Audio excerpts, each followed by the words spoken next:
चलो। नमस्कार दोस्तों, मैं हूं आपका दोस्त अनुपम पाठक और आप देख रहे हैं पॉलिटिक्स एंड लिटरेचर टुगेदर। आज हमारे आगंतुक जो हैं उन्हें आप अच्छी तरह पहचानते हैं। इससे पहले एक सप्ताह पहले एक कार्यक्रम था जिसमें आदरणीय गुरुदेव ने अपने विचार रखे थे जो बहुत सारी अंतर्राष्ट्रीय परिस्थितियां बदल रही हैं उन पर। तो आज मैंने निवेदन किया क्योंकि बहुत सारे दर्शकों ने अपनी बात रखी, आग्रह रखा था कि सर की एक पूरी लेक्चर सीरीज कराई जाए। कुछ लोगों ने कुछ विषय दिए कि उन पर सर के विचार आने चाहिए।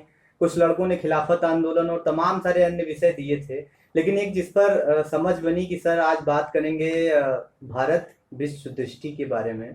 जो ये पूरा विषय है इंडिया वर्ल्ड व्यू, उस पर आज हम चर्चा करेंगे सर के साथ मिल करके और बहुत कुछ अच्छा निकलेगा। लेकिन उससे पहले सर का हम स्वागत करते हैं अपने चैनल पर कि आपने हमारे निवेदन को स्वीकारा, हमारे दर्शकों के निवेदन को स्वीकारा।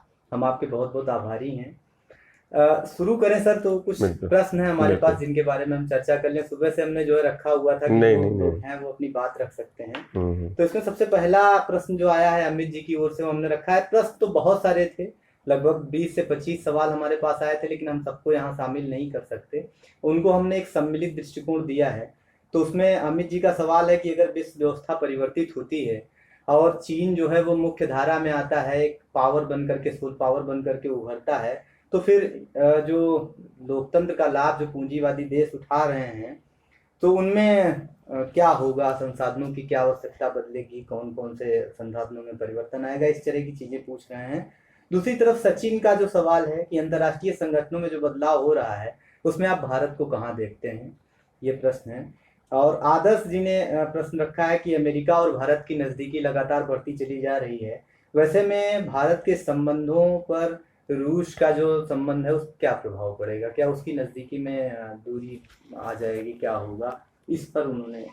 अच्छा अनुपम, फिर से ये मुलाकात हुई है, इसके लिए मैं तुम्हें धन्यवाद दूंगा। और साथ साथ में एक अच्छी मुहिम जो हमने कहा था कि ज्ञान के संप्रेषण और ज्ञान के एक तरह से वर्धन पर जो हम लोगों ने ये तुम्हारा प्रयास है, ये सराहनीय है। साथ ही साथ में पिछले एक विषय पर हम लोगों ने बातचीत की थी जो पश्चिम एशिया से संबंधित था, और साथ ही साथ में हम लोगों ने दो घटनाएं थीं जिसमें हागिया सोफिया पर हम लोगों ने चर्चा की थी, और साथ साथ में जो अब्राहम जो पीस एकॉर्ड हुआ उस पर हम लोगों ने चर्चा की। उस चर्चा के बाद कुछ प्रश्न तुम्हारे पास आए।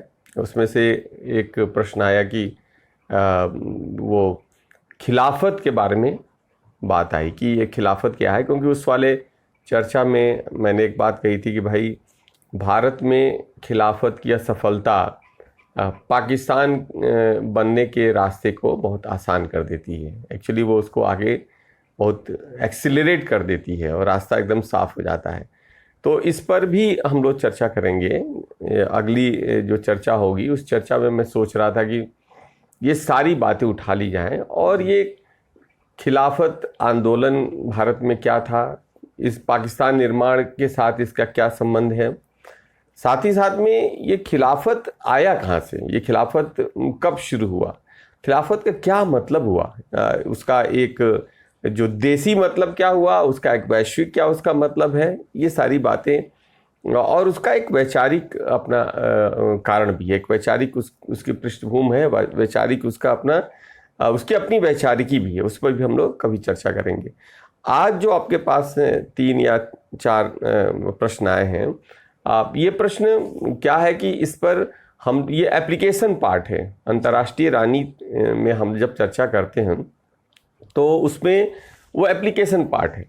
अभी आज जो चर्चा का विषय है वो चर्चा का विषय बिल्कुल अलग है। और जैसा हमने आपसे कल कहा था कि भाई जो टाइटल जो देना है विषय का, वो भारत विश्व दृष्टि पर हम लोग चर्चा करने जा रहे हैं। और हमने कहा था कि अंग्रेजी में उसका टाइटल इंडिया वर्ल्ड व्यू करके हम लोग देंगे। हम इसको चाहें तो अंग्रेजी में भी भारत वर्ल्ड व्यू करके दे सकते हैं, क्योंकि भारत शब्द जो है ना मूल रूप से मतलब ये प्रयोग होता रहा है। और भारतीय संविधान में भी इंडिया दैट इज भारत, यानी कि भारत को ही संबोधित किया गया है, उसी को चर्चा में हम लाने का प्रयास किया हम लोगों ने किया है। तो जो बात आ रही है कि इंडिया वर्ल्ड व्यू या भारत विश्व दृष्टि क्या है, ये एक प्रश्न है। तो मैं जो अमित ने या और लोगों ने जो प्रश्न किया है, उस प्रश्न को हम लोग किसी बात की चर्चा में लाएंगे, क्योंकि उसमें तो जो आज के हालात में जो हालात हैं, जो वास्तविक घटनाएं घट रही हैं, जिसमें कि किस प्रकार की विश्व व्यवस्था उभरेगी। हम लोग ने पहले कभी चर्चा की, पोलैरिटी की चर्चा की, नॉन पोलैरिटी की चर्चा की। हमारी चिंता हमेशा रहती है, हम सामान्यतः यही चर्चा करते रहते हैं कि विश्व कैसा होगा। ये क्या एक बिना किसी ध्रुव का होगा, या ये मतलब ये बाइपोलर होगा, ये द्विध्रुवीय व्यवस्था होगी, एक ध्रुवीय व्यवस्था होगी, या मल्टीपोलर सिस्टम होगा। ये चर्चाएं हैं, इन चर्चाओं पर ये एप्लीकेशन पार्ट है, जो घटनाएं वास्तव में हो रही हैं। लेकिन आज जो हमारी चर्चा है वो एक तरह से अवधारणाओं को लेके है। अगर हमारी दृष्टि अगर स्पष्ट हो जाती है, अगर हमारा चश्मा साफ है तो हमको चीज़ें साफ दिखाई देंगी। चश्मा क्या दृष्टि कहते हैं, कि हमारी जो साइट है ये क्या स्पष्ट है। तो आज का जो प्रयास था इसमें था कि जो दृष्टि अगर हमारी थोड़ी स्पष्ट हो जाती है, तो कोई भी घटना, वो सिर्फ अंतर्राष्ट्रीय राजनीति की घटना नहीं है, वो जीवन से संबंधित विविध जो पक्ष हैं, उन समस्त घटनाओं को हम आसानी से देख सकते हैं। यानी कि अगर आपका चश्मा ठीक है या आपकी आई साइट ठीक है, तो आप कोई चीज़ आप आसानी से और बहुत अच्छे तरीके से आप देख सकते हैं। और साथ ही साथ में एक और समस्या आ रही है कि जब दृष्टि पर आप रंग चढ़ा लेते हैं, मतलब चश्मा पर अगर आप रंग चढ़ा लेते हैं, चाहे आप हरा रंग चढ़ा लें, चाहे आप लाल रंग चढ़ा लें, चाहे आप उस पर भगवा रंग चढ़ा लें, चाहे उस पर आप कोई भी रंग आप चढ़ाएं, तो मुझे लग रहा है कि जो आज हम लोग चर्चा करने जा रहे हैं उसमें ये प्रयास होगा कि जो दृष्टि है उस पर कोई रंग ना हो, वो एकदम ट्रांसपेरेंट हो, पारदर्शी हो, जिससे कि फिर हम कुछ भी देख सकें और सही हम एक समझ बना पाए। तो आज का एक तरह से ये प्रयास था कि हम लोग भारत विश्व दृष्टि की चर्चा हम करेंगे, और इसलिए जो शीर्षक दिया गया वो भारतीय विश्व दृष्टि हमने नहीं कहा। हमने कल कहा था आपसे कि भारतीय विश्व दृष्टि पर हम चर्चा नहीं करने जा रहे, हम इंडियन वर्ल्ड व्यू पर चर्चा नहीं करने जा रहे, हम चर्चा कर रहे हैं भारत विश्व दृष्टि की चर्चा कर रहे हैं। दोनों में अंतर होगा। जैसे हम भारतीय हम कहेंगे तो वो एक उसका जो पूरा का पूरा जो फलक है, जो जिसको हम वैश्विक दृष्टि कह रहे हैं, वो सीमित हो जाएगा। अब भारत विश्व दृष्टि से तात्पर्य मेरा ये है कि ये एक ऐसी दृष्टि जो भारत के भू क्षेत्र में विकसित हुई है। अब आपको आश्चर्य होगा कि भारत शब्द जो है, इंडिया शब्द है, इंडिया शब्द अकेले इंडिया तक ही सीमित नहीं है। इंडिया से इंडियन ओशन आ जाता है, हिंद महासागर या भारत महासागर, पूरा का पूरा इंडिया से आप देख रहे हैं शब्द आ रहा है। आप देखेंगे इंडोनेशिया पूरा का पूरा वो आ जा रहा है। आजकल हम लोग इंडो पैसिफिक की भी हम लोग चर्चा कर रहे हैं, और हम अमेरिका के अंदर इंडियंस जो हम कहते हैं कि वो एबोरिजिन्स हैं, वो इंडियंस हैं। यानी कि इंडिया हर जगह उपस्थित है। ये जो हिंद है वो हर जगह उपस्थित है, और इसके पीछे कारण भी है। तो अब यहाँ पर आ रही है, और एक दूसरी बात एक और बनेगी कि क्या इसको भारत विश्व दृष्टि कहने से एक और मेरे ऊपर भी आरोप लग सकता है कि क्या मैं कोई राष्ट्रवादी होके मैं इस पर चर्चा करना चाहता हूँ, या मैं कोई संकीर्ण दृष्टि अपना के इस पर चर्चा करना चाहता हूँ, एक आरोप लग सकता है। या ये भी आदमी प्रश्न कर सकता है कि भारत विश्व दृष्टि की ही क्यों आप चर्चा कर रहे हैं। दृष्टियाँ तो बहुत सारी हैं दुनिया के अंदर। तो मेरा ये मानना है कि भारत विश्व दृष्टि की कुछ खास विशेषता है, लेकिन हम अकेले भारत विश्व दृष्टि की चर्चा नहीं करेंगे, क्योंकि भारत विश्व दृष्टि की चर्चा करने के लिए हमको उस दूसरी एक विश्व दृष्टि है, उसकी भी हमें उसकी चर्चा करनी पड़ेगी।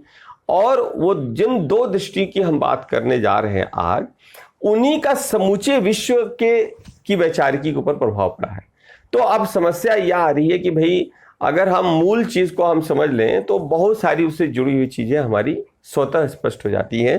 तो मैं दो उन मूल चीजों पर बात करना चाहूंगा, और साथ ही साथ में जब हम भारत विश्व दृष्टि की हम चर्चा कर रहे हैं तो एक ऐसी दृष्टि जो जैसे अफगानिस्तान से लेते हुए पूरा का पूरा अफगानिस्तान, वर्तमान समय का जो पाकिस्तान, उसके बाद से आपका भारत में पंजाब होते हुए दक्षिण, और यहाँ तक कि एक जमाने में दक्षिण भारत का राजा था जो जावा सुमात्रा तक में शासन थी।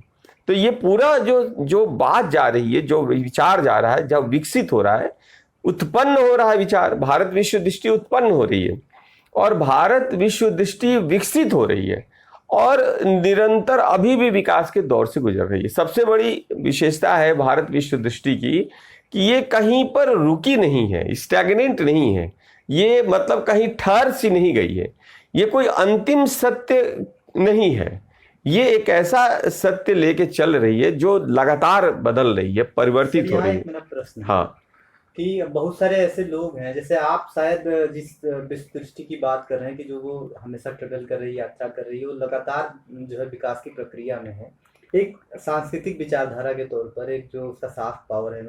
कुछ लोग उनमें एक और अखंड भारत की अवधारणा जोड़ने की कोशिश कर रहे हैं कि इंडोनेशिया कभी हमारा था, हिंदुकुश पर्वत की बात करते हैं, इधर जावा सुमात्रा बाली जिन द्वीपों की हम बात कर रहे हैं उनको भी जोड़ते हैं। तो क्या आप उसकी ओर जा रहे हैं या नहीं? हम उन पर भी चर्चा करेंगे, चर्चा बड़ी लंबी हो जाएगी। ये प्रश्न उठ रहे हैं और ये बहुत सारे कंफ्यूजन उत्पन्न मतलब होते हैं और इन पर हम लोग चर्चा करेंगे। मेरा ये मानना है कि कितना भी अनकंफर्टेबल प्रश्न होगा उसका जवाब जरूर होगा, और कितना भी जो असहज प्रश्न होगा उसका हमें जवाब देना भी पड़ेगा, चाहे मतलब आप उसे पसंद करें या ना पसंद करें। तो ये प्रश्न बहुत ही सही है, जो जिस पर हम लोग बाद में जब ये हम चर्चा के दौरान या चर्चा के बाद ही जब हम एंड करेंगे तो हम लोग उस पर चर्चा करेंगे। आप बीच में हमको याद भी दिला दीजिएगा। अब जो जिन बात को मैं लेके चल रहा हूँ वो मतलब ये था कि जब हम एक ऐसे क्षेत्र के अंदर, भौगोलिक क्षेत्र के अंदर कुछ चीज पैदा हो रही है, कोई विचार पैदा हो रहा है जिसमें बात सिर्फ एक विचार है, विचार में सिर्फ बात सांस्कृतिक बात नहीं हो रही है, इस संस्कृति की बात नहीं हो रही है, उसमें संस्कृति भी है, उसमें सभ्यता भी है, उसमें राजनीति भी है, उसमें समाज भी है, उसमें एक समूचा एक कहेंगे जीवन दर्शन है, समग्र दृष्टि है। मतलब हम एक टोटलिटी की हम बात कर रहे हैं, हम समग्रता की बात कर रहे हैं, लेकिन हम समग्रता की बात कर रहे हैं, हम कोई एब्सोल्यूटनेस की बात हम नहीं करने जा रहे, हम कोई अंतिम कोई सत्य की बात नहीं करने जा रहे। ये एक ऐसा सत्य भारत विश्व दृष्टि मतलब उत्पन्न करता है जो निरंतर परिवर्तित हो रहा है और निरंतर परिवर्तित हुए हर पल को वो क्या कर रहा है, उसको देखने का प्रयास कर रहा है। एक मतलब ये विकसित होता हुआ विकास है और विचार है, और ये अभी भी विकसित हो रहा है। इसलिए मैंने कहा कि भारत विश्व दृष्टि का जो इम्पैक्ट है वो दुनिया के ऊपर पड़ता है, समुचित दुनिया पर पड़ता है। और अब लेकिन कैसे हम अब ये तो कहेंगे कि एक तरफा ये विचार है भारत विश्व दृष्टि, लेकिन ये एक तरफा विचार नहीं है। जब हमने कहा कि एक और ऐसा विचार आया उसकी हम चर्चा करेंगे। इसलिए भारत विश्व दृष्टि की विशेषता को समझाने के लिए, अन्य दृष्टियों से उसके अंतर को समझाने के लिए हमको ये बताना होगा कि वो दूसरी जो डोमिनेंट जो वर्ल्ड व्यू रहा है, दूसरा जो डोमिनेंट या प्रभावशाली वर्ल्ड व्यू रहा है, जिसका इम्पैक्ट बहुत लंबे समय तक पड़ा और अभी भी है और अभी आने वाले दिनों में भी उसका इम्पैक्ट रहेगा, वो दृष्टि क्या है। और जब हम दोनों दृष्टि को सामने रख देंगे, यानी कोई भी प्रोडक्ट, कोई भी वस्तु अगर आपके सामने रहती है तो आप उसको और बेहतर तरीके से उस पर निर्णय आप ले सकते हैं और निर्णय ले सकते हैं, उसके गुण दोष को भी आप देख सकते हैं, उसकी सच्चाई को भी आप देख सकते हैं कि क्या वो जो चीज आप कह रहे हैं कि है वो वाकई में है कि नहीं है, और जो चीज भारत विश्व दृष्टि कह रहा है वो वाकई में क्या सिद्ध किया जा सकता है, प्रमाणित किया जा सकता है। पता चले कि हम बहुत ही श्रेष्ठ विचार हम रख रहे हैं, लेकिन वो श्रेष्ठ विचार का कोई आधार ही नहीं है। अब ये भी एक बात आएगी, इसलिए भाई हमने कहा कि जब भारत विश्व दृष्टि कोई एक संकीर्ण दृष्टि की चर्चा नहीं हो रही है, कोई ये बहुत ही ज़्यादा राष्ट्रवाद से पीड़ित ये कोई मतलब बीमार कोई दृष्टि ये नहीं है। हमने कहा कि ये जो चीज़ बदलती रहती है वो उसी को हम कहते हैं प्रोग्रेसिव है, यही प्रगतिशील है, यही भविष्य के लिए उचित है, अनुकूल है। और ये दावा नहीं कर रहा है, ये दृष्टि दावा नहीं कर रहा है, किसी अंतिम सत्य की ही दावा नहीं कर रहा। अगर इसके नाम पर कोई अंतिम सत्य का दावा कर रहा है तो वहाँ पर समस्या उसकी है, उस व्यक्ति की है या उस स्कूल ऑफ थॉट की है, लेकिन वो भारत विश्व दृष्टि की वो समस्या नहीं है। बहुत ही चीज़ें यहाँ पर स्पष्ट हैं, बहुत ही क्लियर है, और शायद यही कारण है कि आज जब पूरा विश्व कोरोना के दौर से गुजर रहा है तो समूची दुनिया एक बार अनायास भारत की तरफ देख भी रही है, या भारत विश्व दृष्टि उसको प्रैक्टिस में ला रही है। जैसे एग्जाम्पल के तौर पर आप देखेंगे कि पूरा का पूरा जो योग है और आयुर्वेद है पूरा पुनर्जीवित हो उठा है। ये आप एक एग्जाम्पल देखिए कि पाणिनि साहब आगे हैं, बाघ भट्ट की चर्चा हो रही है, उनके द्वारा बहुत सारे योग के नियम बताए जाते हैं, बहुत सारे आयुर्वेद की बहुत सारी चीज़ों पर चर्चा हो रही है। उनकी चर्चा को पूरी दुनिया के लोग फॉलो कर रहे हैं। उनको लग रहा है कि इम्यूनिटी बढ़ाने के लिए, शारीरिक क्षमता को, प्रतिरोधक क्षमता को बढ़ाने के लिए जो पाश्चात्य जो आर्टिफिशियल जो प्रोडक्ट हैं वो कामगर नहीं हो सकते। वो आपात स्थिति में तो हम ले सकते हैं, यानी इमरजेंसी का इंटरवेंशन तो ठीक है, आपात स्थिति में उनको लेना उचित है, लेकिन शरीर की प्रतिरोधक क्षमता को बढ़ाने के लिए आपको पाणिनि की तरफ जाना पड़ रहा है, बाघभट्ट की तरफ आपको जाना पड़ रहा है। आपको मतलब आप सोच सकते हैं कि यहाँ तक कि वो जो योग और आयुर्वेद का दर्शन या शास्त्रों में दिया गया है, जिस पर आज बहुत चर्चा हो रही है, पूरी तरीके से उस पर हम लोग मतलब काम भी कर रहे हैं, वो आज अचानक ही रेलेवेंट हो गया है। तो इसलिए अब कहीं ना कहीं वो चीज़ों को देख रहे हैं और भारत दृष्टि का अपना एक रेलेवेंस बन रहा है। दूसरी जो दृष्टि हमने कहा कि हम करना चाह रहे हैं वो थी कि भाई अब भारत विश्व दृष्टि की ऐतिहासिकता भी हम देख लेंगे कि भारत 5-4 साल की इसकी अपनी ऐतिहासिकता की चर्चा हम लोग करेंगे। 5-4 साल की ऐतिहासिकता से तात्पर्य है कि भाई हमको इसके लिए प्रमाण हमारे पास है कि 5-4 साल का तो कम से कम हमारे पास प्रमाण है। ये हो सकता है कि जैसे और प्रमाण मिले तो हो सकता है कि ये डेट और पहले चला जाए, मतलब 5-4 से तो कम तो है ही नहीं है, लेकिन हो सकता है कि वो और पीछे चला जाए। वो जैसे जैसे हमारे पास प्रमाण होगा, क्योंकि हम अनायासी कह दें कि वो 10,000 साल या 50,000 साल या 50 लाख साल का है, तो मुझे लग रहा है आज के इस वैज्ञानिक युग में उचित नहीं होगा। हम इंतजार करेंगे कि और भी हमारे पास प्रमाण मिल जाए, लेकिन मेरा ये मानना है कि ऐतिहासिक रूप से तो ये 5 साल है, लेकिन ये बहुत पुराना होगा और ये हमारे आने वाले दिनों में जब हमारी और भी बहुत खोजें होंगी, प्रमाण मिलेगा, तो हम उसको जोड़ते जाएंगे। एक और दृष्टि आती है जो अब्राहम के नाम से जानी जाती है। ये बड़ा इंपॉर्टेंट बन जाता है। अब्राहम जो वर्ल्ड व्यू मैं चर्चा करता हूँ, अब्राहम साहब के द्वारा दिए गए विश्व दृष्टि की हम चर्चा करेंगे, जो ईसा से 700 साल पहले या आज से आप कह सकते हैं 2700 साल पहले ये उभर कर, ये 2700 साल पहले उभर कर या 2800 साल पहले उभर कर ये इसका प्रादुर्भाव होता है।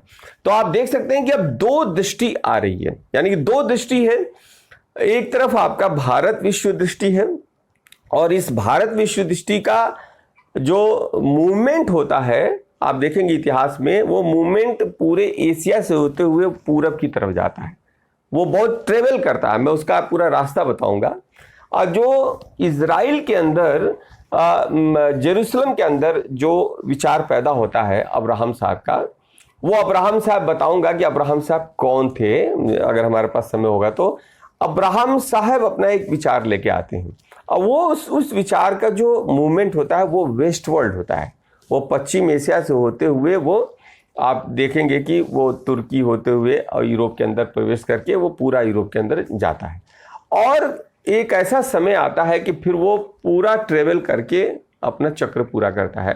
भारत विश्व दृष्टि भी ट्रेवल करता है और वो अपना चक्र पूरा कर ले, यानी कि इसलिए मैंने कहा कि अगर हम दो विश्व दृष्टि की हम चर्चा कर लें तो फिर हम देख लेंगे कि दुनिया की जितनी दृष्टियां हैं वो कहीं ना कहीं उसमें आ जाती हैं। वो इसीलिए हमने कहा कि भारत विश्व दृष्टि का संबंध भारत की एक सभ्यता संस्कृति के साथ है। और आपने ये भी देखा कि बड़ी बड़ी सभ्यताएं रही हैं, मिस्र की सभ्यता रही है, बेबीलोन की सभ्यता रही है, सुमेरिया की सभ्यता रही है, आपने देखा कि और बहुत सारी पुरानी सभ्यताएं, यहाँ तक कि मैं कहूँगा कि चीन की सभ्यता रही है और उसके बाद से यूनानियों की सभ्यता रही है, रोमन्स की सभ्यता रही है और ये आपने देखा कि ये सारी सभ्यताएं एक तरह से विलुप्त हो गई।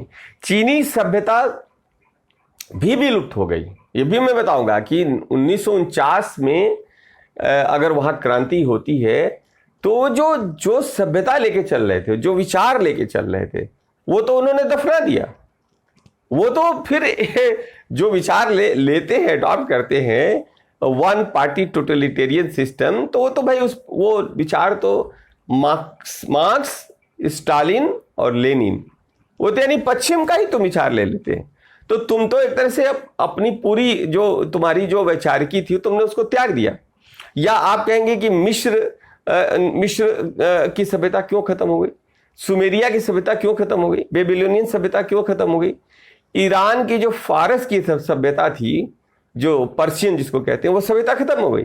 क्यों सभ्यता खत्म हो गई, कहाँ विलुप्त हो गई वो सभ्यता? ये प्रश्न बनते हैं, इस पर हमको चर्चा करनी पड़ेगी कि क्या वो अनायासी, भाई मोहम्मद इकबाल 1905 में कह रहे हैं कि भाई सारे जहां से अच्छा हिंदुस्तान हमारा, और यही मोहम्मद इकबाल साहब हैं जो आगे चल के कहते हैं कि सारे जहां से अच्छा पाकिस्तान हमारा।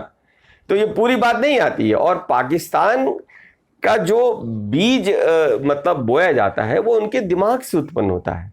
और आप आश्चर्य करेंगे कि जो व्यक्ति जो हिंदुस्तान को सारे जहां से अच्छा मान रहा है और ये भी उसमें कह रहा है कि भाई वो सारी सभ्यताएं नष्ट हो गई, मिस्र की सभ्यता नष्ट हो गई या जितनी पुरानी सभ्यता नष्ट हो गई, और ये भी कह रहा है कि भारत के लोगों के पास, हिंदुस्तान के लोगों की कुछ तो हस्ती होगी, कुछ तो इनकी औकात होगी जो ये बच गया।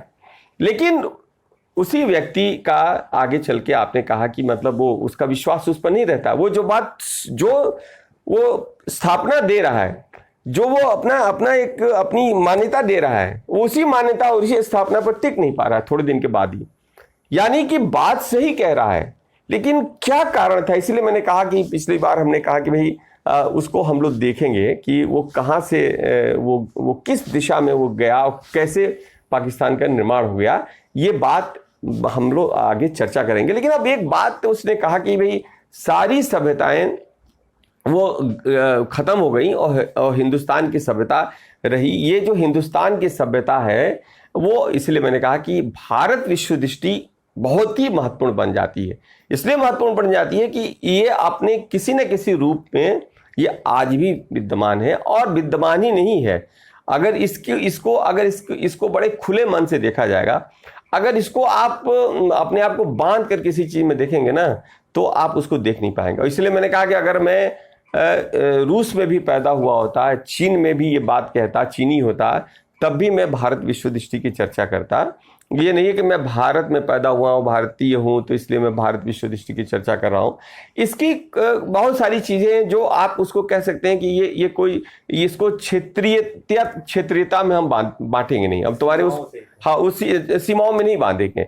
और इसलिए आपने देखा कि भारत विश्व दृष्टि से बहुत सारे विचार निकलते हैं जो क्या होते हैं, जो यूनिवर्सल बन जाते हैं, जो ट्रांसेंडल हो जाते हैं, और यूनिवर्सल ही बनते वो बनते हैं, कॉस्मिक हो जाते हैं। ये इस पर हम लोग अभी चर्चा करेंगे कौन कौन ऐसे विचार निकलते हैं, जबरदस्त विचार निकलते हैं जो पूरी कॉस्मिक की बात करते हैं, कॉस्मोलॉजी की बात करता है। वो अकेले वो इस प्लैनेट तक सीमित नहीं है, वो इस ग्रह तक सीमित नहीं है, वो इस सौरमंडल तक सीमित नहीं है, वो इस ब्रह्मांड तक सीमित नहीं है, वो उस ब्रह्मांड से ऊपर बियॉन्ड जाता है, यानी वो ट्रांसेंड करता है, वो उसको लांघ लेता है, पता नहीं वो कहां तक जा रहा है।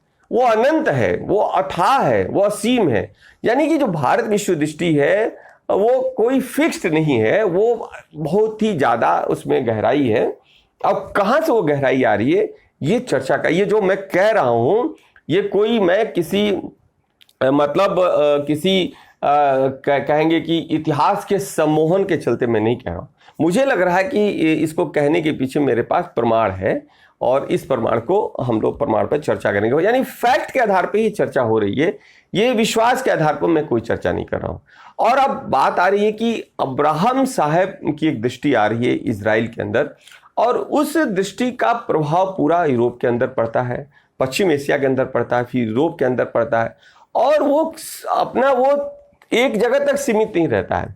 बाद में आपने देखा कि जब वो और विचार आते हैं, आगे चल के बहुत सारे विचार आते हैं यूरोप के अंदर। आपने देखा कि होली रोमन साम्राज्य के बाद भी बहुत सारे मिडवल पीरियड के विचार आते हैं, उसके बाद से मॉडर्न पीरियड के विचार आते हैं, अभी कंटेम्पोररी बहुत सारे थॉट्स डेवलप होते हैं। उन सब पर आप देखेंगे कि अब्राहम साहब का इम्पैक्ट है। तो अब ये देखिए कि दोनों का इम्पैक्ट पूरे समूचे दृष्टियों पर पड़ा हुआ है, यानी कि दोनों ही क्या करते हैं, इम्पैक्ट डालते हैं। अब समस्या एक आ रही है कि इनको कैसे समझा जाए, और ये समझना बड़ा इंपॉर्टेंट है, क्योंकि जब अगर हम उसके अंतर को हम नहीं समझेंगे तो हमारे ख्याल से कि भारत विश्व दृष्टि हम नहीं समझ पाएंगे।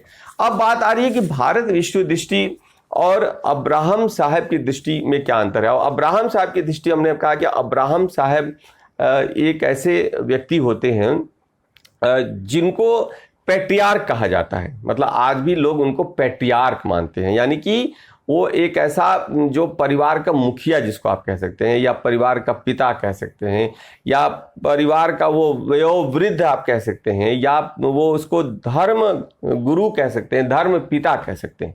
यानी पैट्रियार्क में ये सारी बातें आती हैं कि वो धर्म गुरु भी है, वो धर्म पिता भी है, वो परिवार का मुखिया भी है, और उसी से पूरा का पूरा कुल शुरू होता है। और वो एक ऐसे विचार लेके आता है कि उस विचार का फिर उससे विचार से ढेर सारे विचार उत्पन्न होते हैं। जैसे मैंने कहा कि यहूदी धर्म का, यहूदी रिलीजन का, मैं जो धर्म शब्द का प्रयोग नहीं करना है, ये मैं क्योंकि अंतर आगे करूंगा कि धर्म में, रिलीजन में या मजहब में क्या अंतर है, और इसका प्रयोग अगर ठीक से नहीं हो रहा है उससे बहुत सारा भ्रम उत्पन्न हो रहा है। इसलिए धर्म की जगह धर्म शब्द का ही प्रयोग होगा, और रिलीजन और मजहब के लिए एक दूसरे शब्द का हम प्रयोग कर सकते हैं, वो हम बताएंगे किस प्रकार से वो उनका प्रयोग होना चाहिए। तो अब वो क्या है कि उससे तीन बड़े प्रमुख रिलीजन और मजहब निकलते हैं। जैसा आपको मालूम है कि यहूदी जो रिलीजन है वो आता है, अस्तित्व में आता है, वो 700 साल 800 साल तक रहता है। फिर उसके बाद से ये ईसाई धर्म आता है, रिलीजन आता है, और वो लगभग चलता है आपका 700-800 साल तक चलता है, मतलब वो चल ही रहा है। लेकिन उसी के बाद से 7वीं सदी के अंदर इस्लाम का प्रादुर्भाव होता है, या इस्लाम मजहब की पूरी अवधारणा मोहम्मद साहब के द्वारा दी जाती है।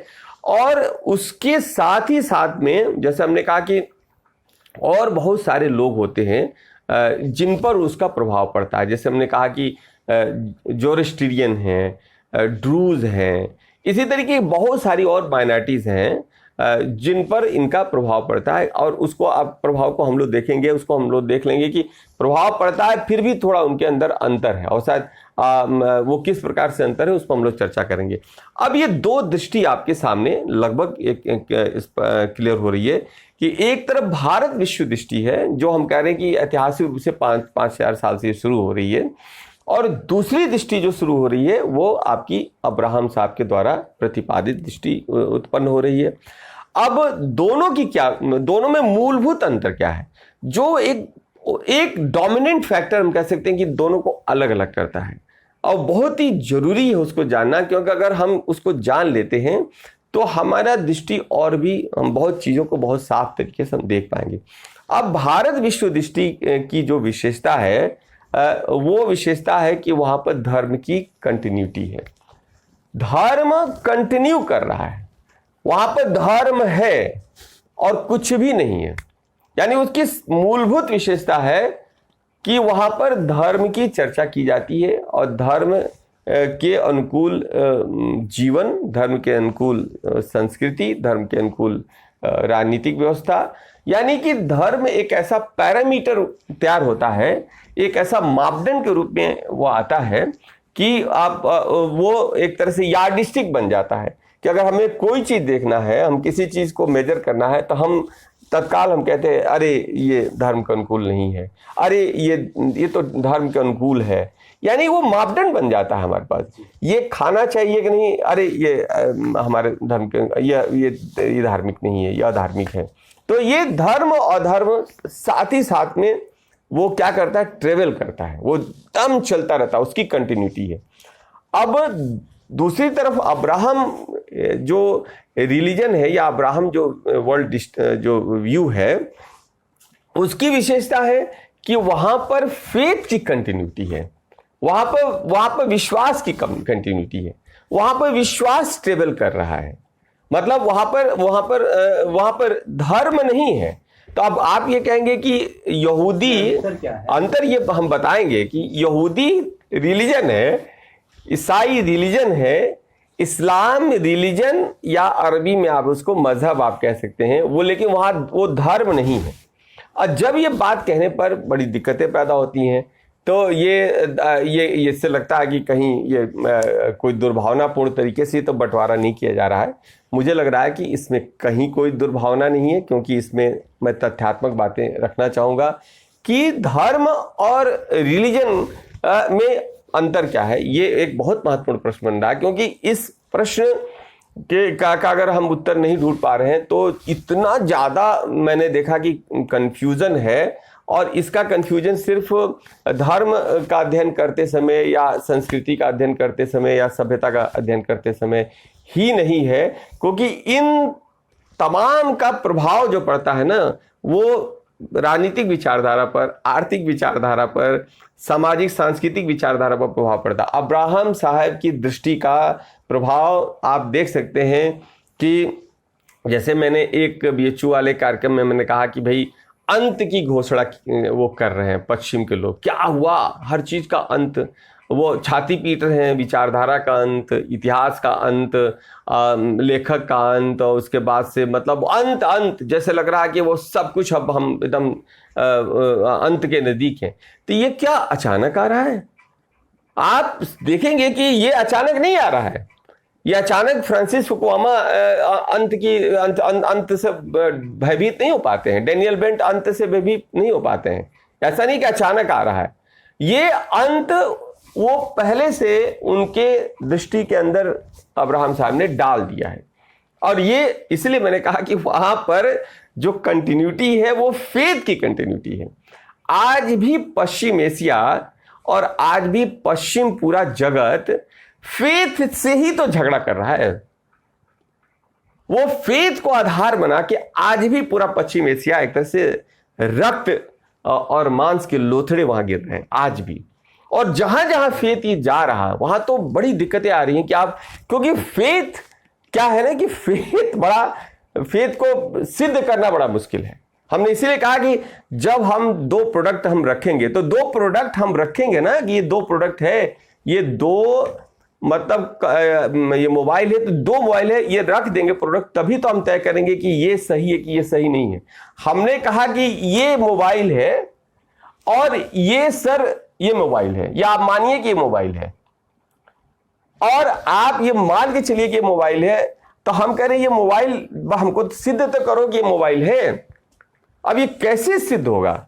अब यहां पर प्रॉब्लम आ रही है कि जब दोनों प्रोडक्ट है, यानी कि दो विश्व दृष्टि हमारे सामने आ रही है, अब ये दो दृष्टि की सत्यता, इसके वजूद और इसके होने को हमको वेरीफाई करना पड़ेगा ना।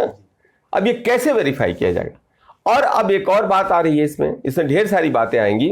तब मैंने आपसे कहा कि जैसे कि भारत विश्व दृष्टि की जो सबसे बड़ी विशेषता है कि वहां पर धर्म आता है, धर्म को लेके ही सारी परिकल्पनाएं होती हैं। और धर्म को लेके आज भी जो मतलब चर्चा का विषय है, आप देखेंगे कि अनायास ही नहीं है कि इंदिरा गांधी को लगता है कि मतलब हमको तो अपने भारत राज्य को धर्मनिरपेक्ष कर देना चाहिए।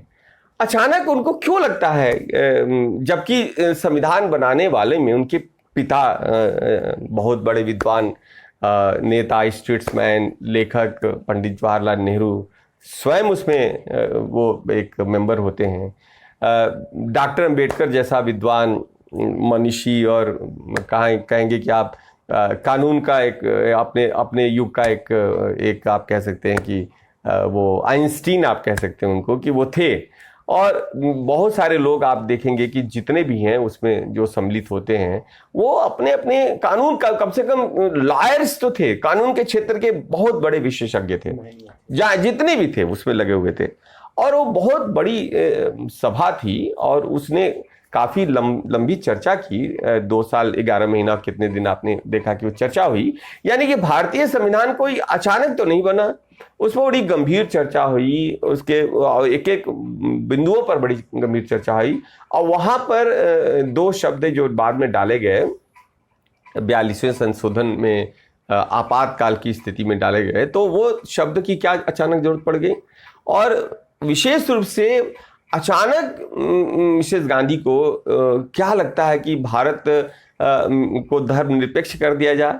तो अब लेकिन अनुवाद उसका देखिए क्या होता है कि उसका अनुवाद, सेकुलरिज्म का जो अनुवाद होता है, इसको बहुत विवाद होता है। और इंदिरा गांधी के ही बहुत ही मतलब नज़दीकी थे, उनके एक तरह से एडवाइजर, वो हट कर देते हैं कि इसका अनुवाद पंथ निरपेक्ष होगा, धर्म निरपेक्ष नहीं होगा। क्योंकि धर्म निरपेक्ष आप कर देंगे तो ये राज्य व्यवस्था चल ही नहीं पाएगी, शासन चल ही नहीं पाएगा। ये एक यानी कि धर्म शब्द को आप खत्म कर ही नहीं सकते हैं। तो वहां पर अनुवाद बहुत मतलब एक तरह से हम कहेंगे कि उस समय मिसेस गांधी या बाकी जो लोग थे उन पर एक तरह से कहेंगे सद्बुद्धि आ गई कि उसका जो अनुवाद हुआ वो पंथ निरपेक्ष शब्द का, यानी कि धर्म आप देखेंगे कि धर्म की कंटिन्यूटी चल रही है। अभी भी आज भी धर्म के आधार पर ही ये चर्चाएं हो रही हैं कि ये मेरा है, वो तेरा है, ये मेरा होना चाहिए, ये तेरा होना चाहिए। वो अभी भी वो धर्म और रिलीजन एक फैक्टर के रूप में काम कर रहा है। अब यहाँ पर अंतर आ रहा है कि धर्म कारण बन रहा है या ये रिलीजन के बीच में क्या कन्फ्लिक्ट क्या है, ये बात जानना। इसलिए मैंने कहा कि जब धर्म शब्द का प्रयोग मैं कर रहा हूं और भारत विश्व दृष्टि में धर्म शब्द का प्रयोग हो रहे हैं, अब ये धर्म है, धर्म को ही लेके वो चल रहे हैं लोग। अब उसमें अलग अलग है, अलग अलग व्हीकल आते हैं, अलग अलग वाहन आते हैं, जो हम देखेंगे कि आप देखेंगे कि कौन कौन वाहन आता है जो धर्म को क्या करता है, लेके चलता है, या आज भी कौन सा वाहन है जो धर्म को लेके चल रहा है। और अब्राहम साहब के ही फेथ को ले चलने के लिए भी वहां भी वाहन है। जैसे हमने कहा यहूदी जब वो एक रिलीजन आता है तो यहूदी एक वकील है, वो वकील है जिस पर वो चला और वो चला और उसी वकील से एक और वकील पैदा हो गया, यानी एक और दृष्टि आ गया। वो दृष्टि आ गया तो वो ईसाईयत उसको लेके चलता है।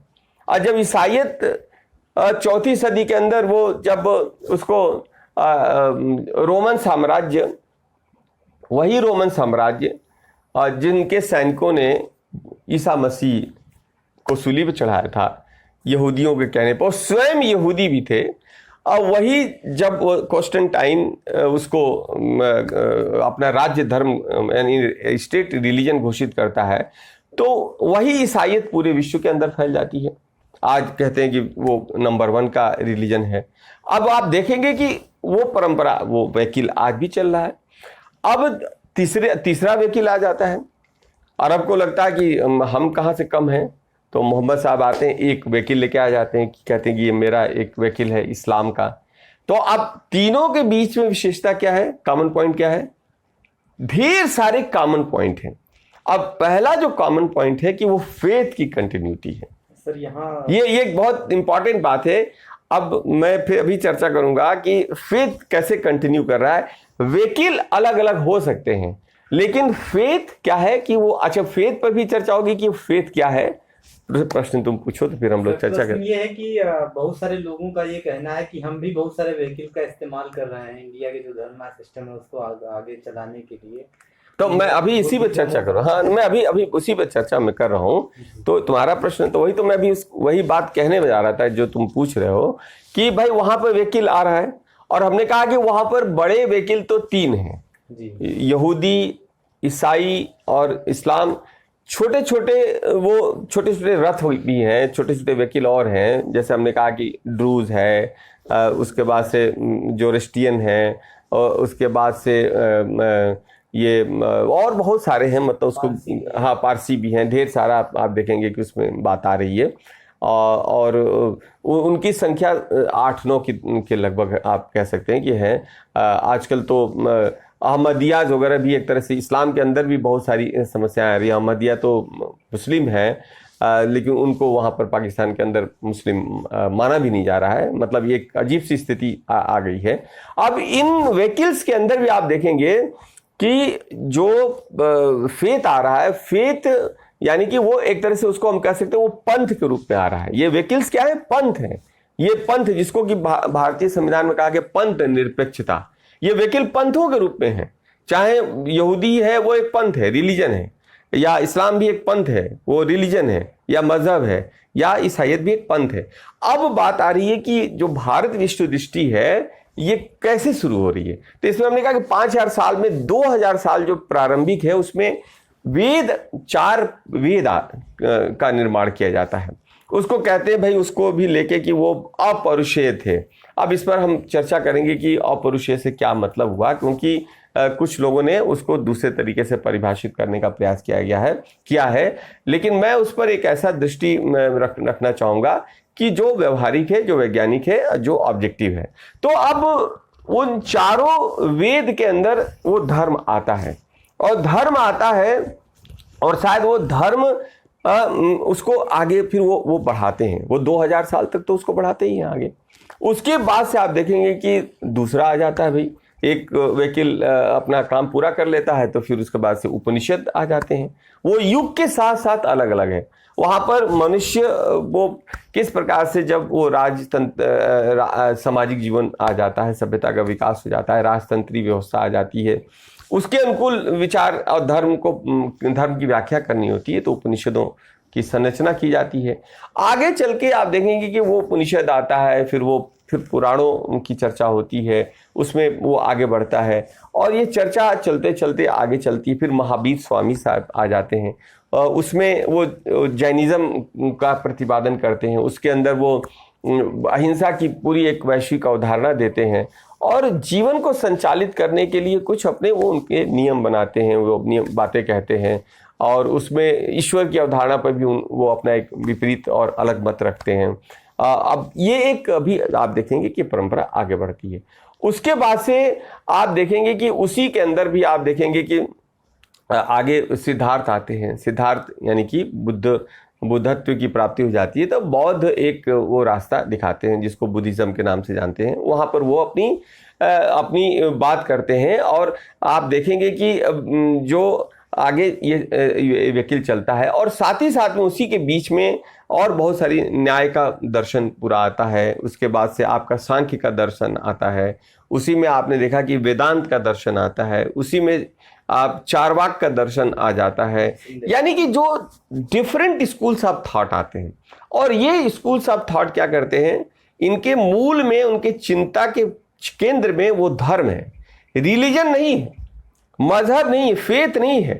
अब यहां पर एक बात आएगी कि क्या धर्म में फेथ नहीं है, विश्वास नहीं है, आस्था नहीं है, तो क्या वो धर्म है क्या? इस पर भी हम लोग चर्चा करेंगे, क्योंकि इस अवधारणा को भी क्लियर करना पड़ेगा। तो मैंने कहा कि वो आगे बढ़ रहा है, वो धर्म को वकील मिलते जा रहे हैं, नए नए वकील मिलते जा रहे हैं। मनु के पास भी आ रहा है, कौटिल्य के पास भी आ रहा है, वो बढ़ता जा रहा है। वो 7वीं सदी के अंदर शंकराचार्य आ रहे हैं, शंकराचार्य भी उसको आगे बढ़ा रहे हैं। 11वीं 12वीं सदी के अंदर भी गोरखनाथ आ जा रहे हैं, मच्छेंद्रनाथ जी आ जाते हैं, वो आगे बढ़ रहा है। फिर वो आप देखेंगे कि उसी समय सल्तनत यहाँ इस्टेब्लिश होती है। अब्राहम की रिलीजन का एक वर्जन यहाँ पर भारतवर्ष के अंदर 1206 के अंदर वो इस्टेब्लिश हो जाता है। उसके बाद 13वीं 14वीं सदी के अंदर वो धर्म क्या करता है कि वो भक्ति के अंदर वो अपने आप को वो क्या कैमोफ्लेग कर लेता है, अपने आप को छुपा लेता है। और वो फिर आप सूर देखेंगे, तुलसी देखेंगे, कबीर देखेंगे, गुरु नानक देखेंगे कि उनके थ्रू वो ट्रेवल करता रहता है। और वो ट्रेवल करते करते ये चलता रहता है। उसमें रैदास जी आते हैं, वो उनके साथ और बहुत सारे संत हैं, संतों तुकाराम हैं, बहुत सारे संत उसमें आ जाते हैं जो उस धर्म की परंपरा को दूसरे तरीके से वो आगे बढ़ाते रहते हैं। फिर आपने देखा कि पश्चिम बंगाल में आप देखें, बंगाल के अंदर आप देखेंगे, बंगाल के अंदर कैसे चैतन्य महाप्रभु, उसके बाद से रामकृष्ण परमहंस, विवेकानंद जी, और ये आगे बढ़ता रहता है। फिर बढ़ के दयानंद सरस्वती, फिर क्या होता है कि आते हैं, वहाँ पंजाब की बात आती है, तो पंजाब के अंदर आर्य समाज की वो बात करते हैं, दयानंद सरस्वती। आपने देखा कि उसमें महाराष्ट्र के अंदर कितने लोग आ जाते हैं, अपने गोखले हैं, आपका ये तिलक आते हैं, और आप ये देखेंगे परंपरा ये चलती रहती है, और ये परंपरा लगातार बढ़ती रहती है, ये परंपरा आगे भी जाती है। और मेरा ये मानना है कि ये जो धर्म का जो यात्रा है ना, ये यात्रा चलती रहती है। और ये क्या करती है कि ये घटना होती है 1956 के अंदर। वो घटना मैं बार बार ये याद इसलिए दिलाता हूँ कि बहुत इंपॉर्टेंट घटना है। 1956 में क्या करती है कि वो धर्म अपना एक दूसरा रूप अपना ग्रहण करता है, एक नया रूप ग्रहण करता है। वो डॉक्टर अंबेडकर के साथ दो घटनाएं उस समय होती हैं कि 1956 में वो अपने मृत्यु के पहले बौद्ध धर्म नागपुर में अपने 5 लाख अनुयायियों के साथ वो बौद्ध धर्म अंगीकृत करते हैं, उसको एम्ब्रेस करते हैं। और साथ ही साथ में एक बड़ी श्रेष्ठ पुस्तक लिख के जाते हैं, द बुद्धा एंड हिज धम्मा। ये एक बड़ी श्रेष्ठ किताब लिखते हैं। तो मेरा ये कहना है कि वो जो धम्म है ना, वो अपने पूर्णत्व को, अपने पूरे फुल मैनिफेस्टेशन को अंबेडकर के अंदर वो प्राप्त कर लेता है। और ये अनायासी नहीं है कि डॉक्टर अंबेडकर बौद्ध जो डॉक्ट्रिन है या दर्शन है या धर्म है उसको मात्र वो स्वीकार ही नहीं करते हैं, वो अपने अनुयायियों के साथ स्वीकार करते हैं। और साथ ही साथ में उस पर एक तरह से ग्रंथ लिख के जाते हैं। वो ग्रंथ बहुत ही महत्वपूर्ण है, वो पढ़ने लायक है, सबको पढ़ना चाहिए। और उसमें वो धर्म की ही चर्चा करते हैं, यानी कि बाकी लोग परहेज कर रहे हैं। धर्मनिरपेक्षता शब्द बाद में आया, लेकिन धर्मनिरपेक्षता की चर्चा वहाँ हो रही है। पूरे फ्रीडम स्ट्रगल के अंदर था कि हम लोग एक हैं, सारे धर्म एक हैं, वो मतलब सर्वधर्म संभाव वाली चर्चा चलती रहती है, और सेकुलरिज्म की चर्चा चलती रहती है। तो धर्म के साथ सीधे सीधे कोई अपने आप को एसोसिएट नहीं करता है। गांधी जी को छोड़ दिया जाता, गांधी जी धर्म के साथ एसोसिएट करते हैं, इसलिए उनकी प्रशंसा भी होती है, उनकी निंदा भी होती है, उनको बहुत आधुनिक बताया जाता है, उनको बहुत ही दकियानुसी बताया जाता है। मतलब अच्छा, गांधी जी के साथ अपनी दूसरी समस्या थी कि भाई वो ग्रो करते हैं। गांधी जी कोई फिक्स्ड आइडिया लेके नहीं चलते हैं, गांधी जी भी ग्रो करते हैं, वो अपने आप परिवर्तित होते रहते, उनका अपना एक्सपेरिमेंट चलता रहता है, उनका अपना सत्य के साथ वो कहते हैं कि मैं तो प्रयोग कर रहा हूँ। यानी वो तो स्वयं स्वीकार करते हैं कि कोई मतलब वो किसी एक निष्कर्ष पर नहीं पहुंचे, या कोई एक निष्कर्ष लेकर वो आगे उसको नहीं बढ़ा रहे हैं, हम तो खुद ही प्रयोग कर रहे हैं। तो उस प्रयोग में बहुत सारे उनके रूप देखे जा सकते हैं, लेकिन बाकी लोग उससे परहेज कर रहे हैं। नेहरू मॉडर्निटी और सेकुलर यानी कि एथीस्ट, वो घोषित अनिश्वरवादी हैं। जिन्ना घोषित अनिश्वरवादी हैं। यानी पूरी परंपरा आप देखेंगे कि वहां पर घोषित अनिश्वरवादियों की परंपरा रहती है। और वो जो अपने आप को क्या आइडेंटिफाई करते हैं कि वो सेकुलर है, दूसरा आइडेंटिफाई करते हैं कि वो बहुत ही मॉडर्न है, तीसरा वो आइडेंटिफाई करते हैं कि वो वेस्टर्नाइज्ड हैं।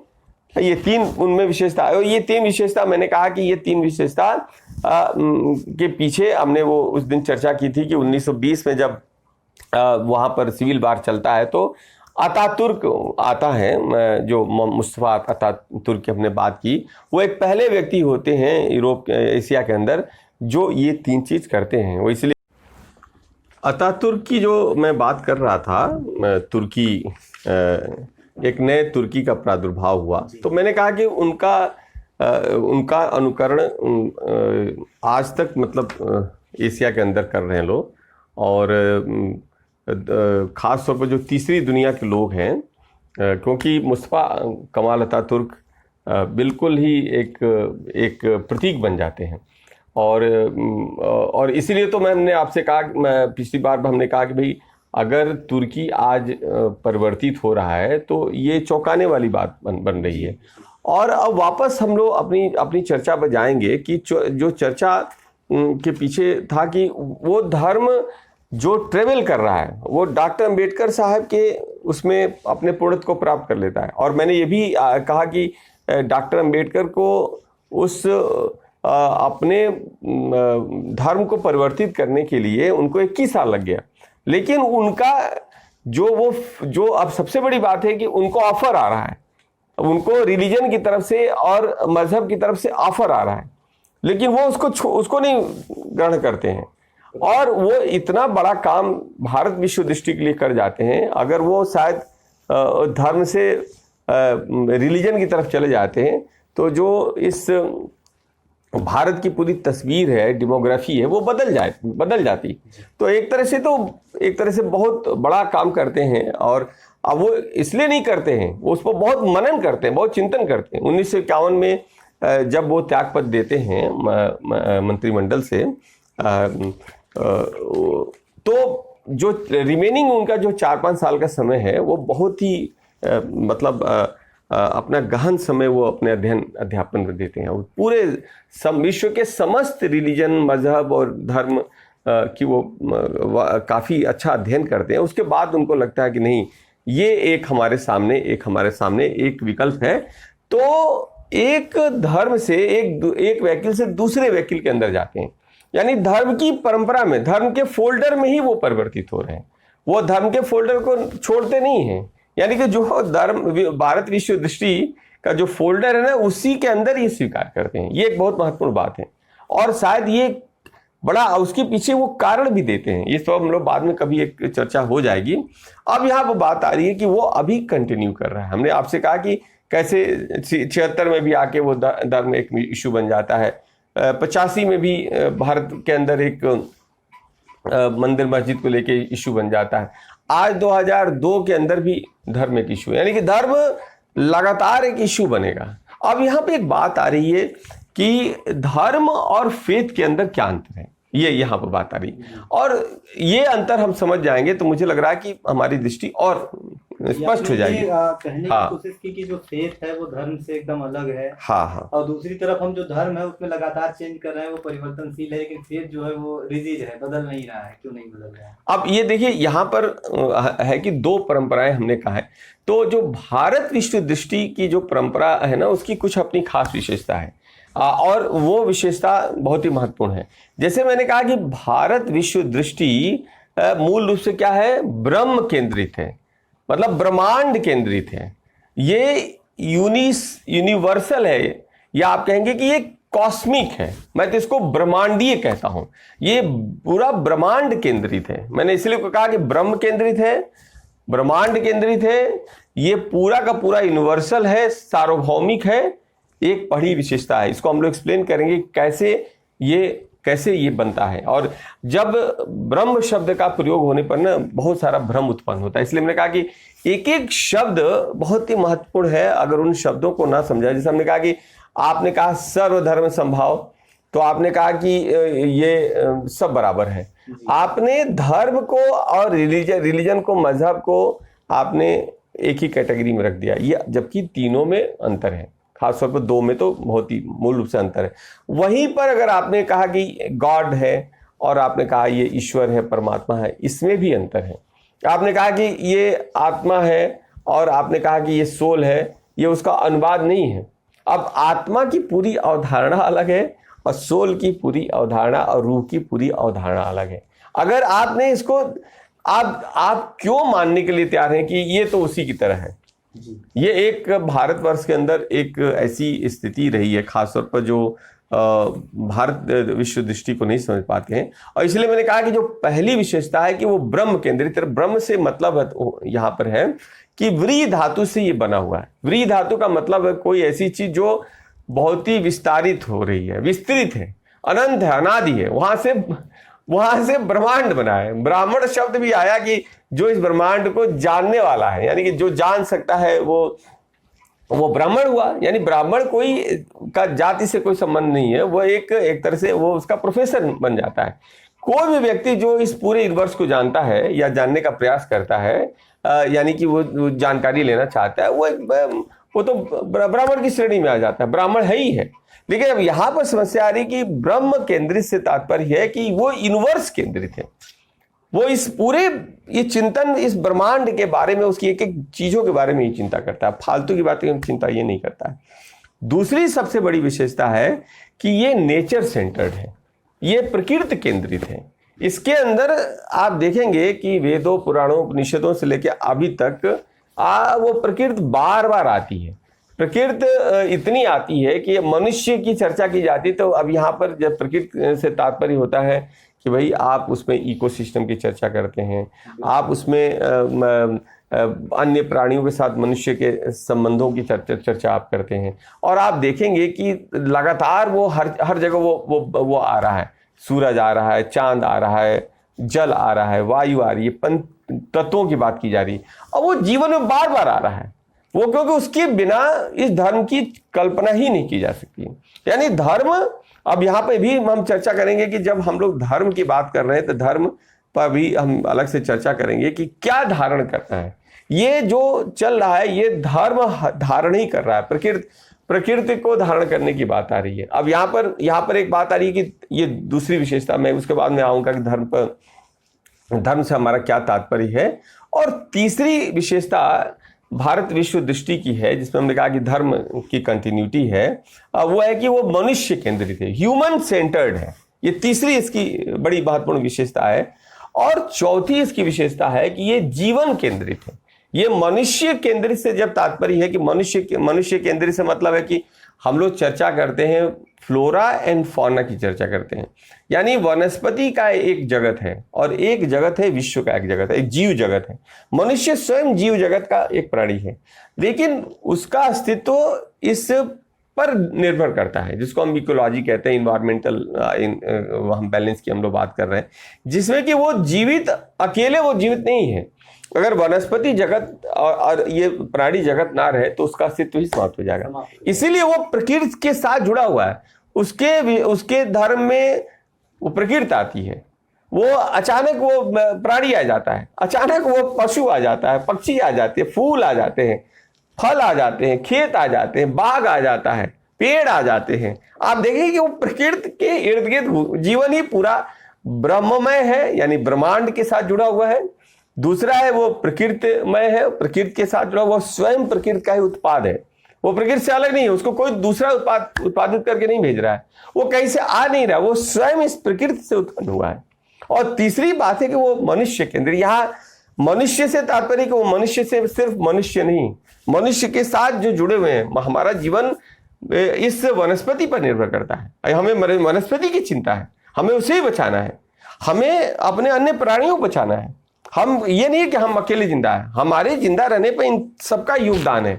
और आपने देखा कि जब हमने प्राणियों के साथ दुर्भावना करना शुरू कर दिया, चीनियों ने अजीब अजीब प्रकार के प्राणियों को खाने लगे, जिसके चलते कह रहे हैं कि ये इस कोरोना की महामारी के पीछे उनके जिस तरीके से बदसलूकी की गई है अन्य प्राणियों के साथ, या हम सामान्यतः वनस्पति जगत के साथ जिस प्रकार का खिलवाड़ कर रहे हैं, उसका पूरा दुनिया के ऊपर एक दुष्प्रभाव या कुप्रभाव देखने को मिलता है। यानी कि धर्म का पालन नहीं हो रहा है। धर्म, अब देखिए यहाँ कहां से धर्म की आपको एक तस्वीर समझ में आएगी कि धर्म विश्वास करने की चीज नहीं है कि भाई विश्वास कर लो कि हमको प्रकृति को संरक्षित करना है। नो, धर्म को धारण करना है। इसलिए धारण करने में है कि आपको धारती या धर्म, आपको धर्म को धारण स्वयं करना पड़ेगा। ये इंडिविजुअल मामला है, ये कोई समूह का मामला नहीं है कि समूह में आपने प्रेयर कर लिया, समूह में आपने नमाज पढ़ लिया, समूह में आपने किताब पढ़ ली। ये समूह का मसला नहीं है। यहां पर हर व्यक्ति को धर्म धारण करना पड़ेगा और एक व्यक्ति विभिन्न अपने रोल में वो धर्म को धारण करता है। इसलिए हमने कहा कि धर्म पर भी हम लोग चर्चा करेंगे। और सबसे बड़ी बात है कि इस पूरे विश्व दृष्टि के अंदर मतलब एक बात आ रही है कि इसमें जहाँ की जो जो जो पदार्थ है और जो विचार है वो एक साथ साथ चलता है, यहाँ पर अलग नहीं किया जाता है, उसको टुकड़े टुकड़े में नहीं किया जाता। ये देखिएगा आपका पाश्चात्य दर्शन के अंदर कैसे चीजें टुकड़े टुकड़े में कर दी जाती हैं। अब वो टुकड़ा टुकड़ा हर जगह दिखाई देता है। और वो टुकड़ा टुकड़ा अभी भी अब आपने देखा कि ये इसको लोगों ने जेएनयू के अंदर भी प्रयोग किया है। बहुत अफसोस भी होता है कि ये, लेकिन ये टुकड़ा टुकड़ा अनायासी नहीं आता है कि किसी के दिमाग की उपज है। ये इसकी एक परंपरा है, टुकड़े टुकड़े में चीजों को बांट कर देखना, टुकड़े टुकड़े में चीजों को करके देखना, टुकड़े टुकड़े में करके देशों को देख लेना, टुकड़े टुकड़े में करके इंसान को देख लेना, उसके परिवार को देख लेना। हर जगह टुकड़ा टुकड़ा करना ही है आपको। ये वो शायद इसके पीछे भी हम लोग अभी गहराई में जाएंगे कि क्या है। और एक और सबसे बड़ी बात है भारत विश्व दृष्टि का कि ये जीवन केंद्रित जब मैं कह रहा हूं तो इसमें क्या है कि इसमें मृत्यु नहीं है। ये डेथ रिलीजन नहीं है, ना ही ये आफ्टर डेथ रिलीजन है। ये तो सिर्फ जीवन की ही बात करता है और इसमें बाकी और कुछ नहीं है।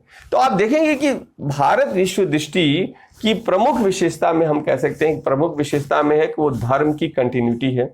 अब एक बात यहां पर मैं फिर से करेक्शन भी करना चाहता हूं कि लोग कहते हैं सनातन धर्म। सनातन का मतलब होता है कंटिन्यूटी। तो वो कंटिन्यूटी का रिलीजन धर्म तो हो नहीं सकता है। ये धर्म है जो कंटिन्यू कर रहा है। अब ये अंतर भी बहुत ही हमें क्लियर करना पड़ेगा कि वो धर्म की सनातनता है। हम सनातन मतलब होता है कि कंटिन्यूटी। तो कंटिन्यूटी का धर्म क्या होगा?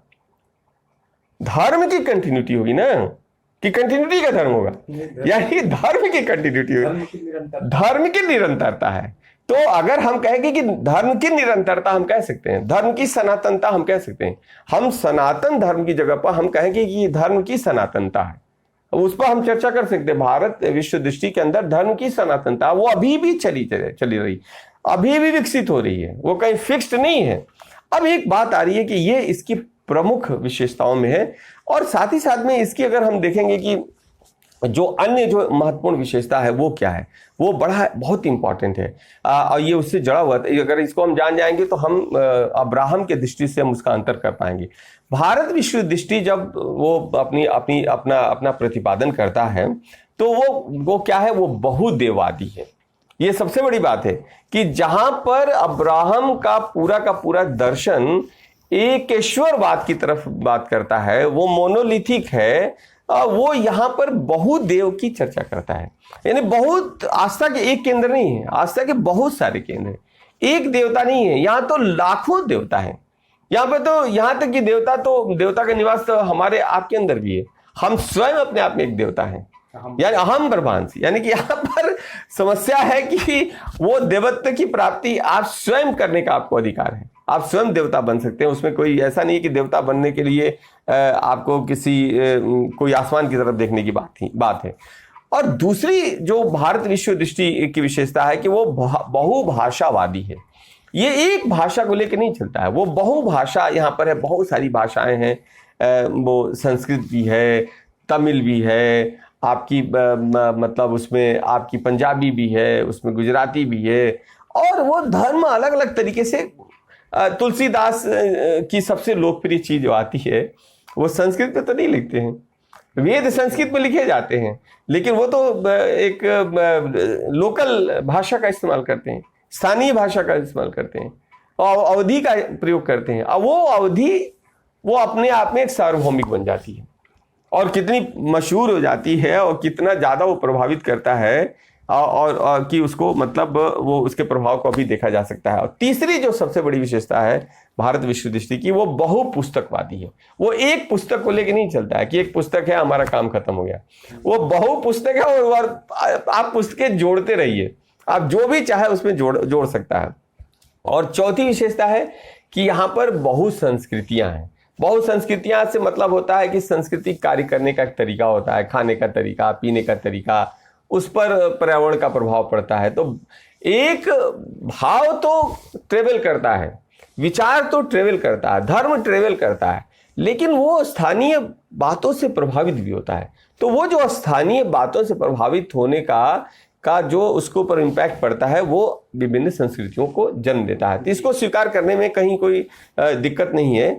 और सबसे बड़ी बात है, एक और जो बड़ी है कि वो एक पंथ को लेकर नहीं चलता है, ये बहुपंथ इसमें है। आपने देखा कि वो वैदिक वर्ल्ड व्यू अलग है, उपनिषदों का वर्ल्ड व्यू अलग है, बुद्धिस्ट वर्ल्ड व्यू अलग है, धर्मशास्त्रों का वर्ल्ड व्यू अलग है, वेदांत का वर्ल्ड व्यू अलग है, अद्वैत का, शंकराचार्य का पूरा अपना वर्ल्ड व्यू उनका अपना अलग है, अनिश्वर। आप देखेंगे, अभी मैं उस पर आऊंगा, मैं इसीलिए मैंने चर्चा की कि उस पर भी हम लोग चर्चा करेंगे कि ये इसकी विशेषता आपकी हो जाती है। और आप ये देखेंगे कि इसका क्या प्रभाव पड़ा।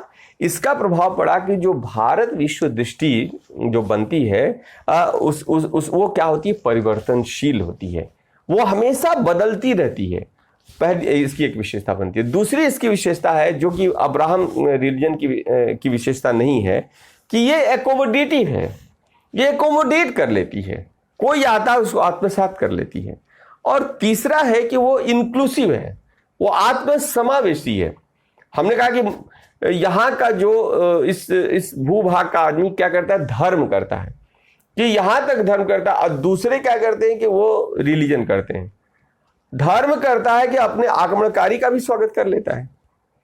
जितने लोग आए हमने सबको स्वीकार कर लिया, सबको आत्मसात कर लिया। और इसलिए सबसे ज्यादा लोग आते हैं, अचानक अनायासी नहीं है कि 1 अरब 30 करोड़ जनसंख्या भारत की, तो 1 अरब 30 करोड़ ही जनसंख्या नहीं है। आप पूरे अगर बांग्लादेश और पाकिस्तान को मिला लें, तो अफगानिस्तान को मिला लें, तो ये जनसंख्या आपकी 2 अरब से ऊपर पहुंच जाती है। ये अनायासी नहीं है। और ये 2 अरब में बहुत सारे लोग हैं जो बाहर से भी आए हैं, अभी भी आ रहे हैं, आते भी जा रहे हैं। ये सब बातें अभी भी परंपरा चली आ रही है। ऐसा नहीं है कि ये कोई पुरानी बात है जो समाप्त हो गई, ये अभी भी कंटिन्यू कर रही है।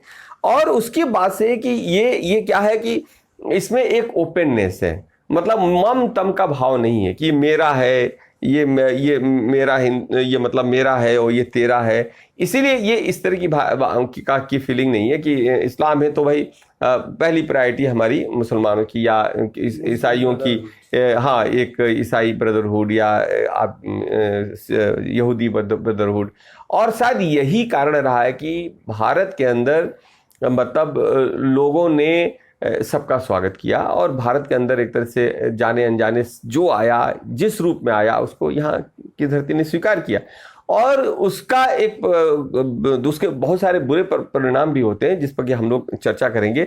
अब ये आप देख सकते हैं कि जो भारत विश्व दृष्टि है वो क्या है कि अपने स्वभाव में वो डेमोक्रेटिक है, बहुत ही प्रजातांत्रिक है, वो एकोमोडेटिव है, वो क्या है कि वो परिवर्तनशील है, वो चेंज को मतलब प्रिफर करती है, और उसमें कोई मेरे तेरे का भाव नहीं। इसलिए हिंदुस्तान के अंदर इतनी क्लिंजिंग नहीं हुई है। आज भी यूरोप के अंदर आप देखेंगे कि वहां पर जातीय सफाया, वो जाति का जाति सफाया, अगर हमको आपसे सहमति नहीं है तो वहां पर बाकी कोई एकोमोडेशन की कोई गुंजाइश नहीं है।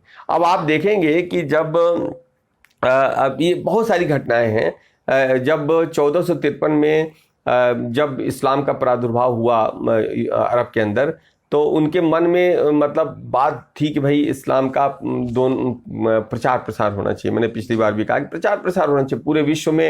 ये अगर रिलीजन आ जाएगा तो फिर बाद में चल के हम क़यामत होगी, उसके बाद से मानव मुक्ति संभव है, ये एक बात आती। तो उसमें जब वो उस नगर को ध्वस्त कर रहे हैं तो वहाँ ऑलमोस्ट इतनी क्लिंजिंग होने लगती है, वहाँ काफ़ी लोगों को मारा जाता है, बाकी लोग भाग जाते हैं, यूरोप के अंदर भाग जाते हैं। अभी आपने देखा कि लोगों का मतलब ट्रांसफर ऑफ सिटीजन हुआ है। जैसे जब ऑटोमन साम्राज्य खत्म हुआ और वो आए, क्या कहते हैं, तुर्की की स्थापना हुई, तो ग्रीक के बीच में जो हमने कहा कि जो जगह है, जो इस्तांबुल जिसकी हम लोग चर्चा कर रहे हैं, जहाँ हगिया गार्सिया है, उसका नाम कॉन्स्टेंटाइन था, कुस्तुनतुनिया था बहुत लंबे समय तक, जिसको कि बाइजेंटाइन एम्पायर के रूप में जाना जाता है। तो एक समझौता हुआ ग्रीक्स के बीच में और इनके बीच में, तुर्की के राष्ट्रपति के बीच में। तो वहाँ पर ट्रांसफर ऑफ मतलब पॉपुलेशन हुआ, ट्रांसफर ऑफ पॉपुलेशन की जितने भी क्रिश्चियन थे, ग्रीक थे, वो मतलब यहाँ पर थे, वो सब वहाँ चले गए, और वहाँ के जितने भी मुस्लिम थे उनको यहाँ पर बुलाया गया। इस तरह से पॉपुलेशन को ट्रांसफर किया गया। ये योजना यहाँ भी थी कि भाई देश आज़ाद होगा तो ट्रांसफर ऑफ पॉपुलेशन हो जाएगा।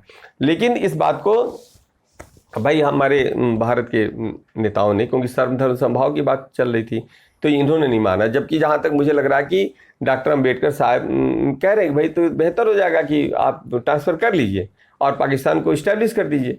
लेकिन शायद ये बात यहाँ के जो उस समय के जो अग्रणी नेता थे वो इसको नहीं मानते हैं, और शायद उनको लगा कि इम्प्रैक्टिकल है, ये संभव नहीं हो सकता है। तो ये एक सच्चाई आपकी बनती है।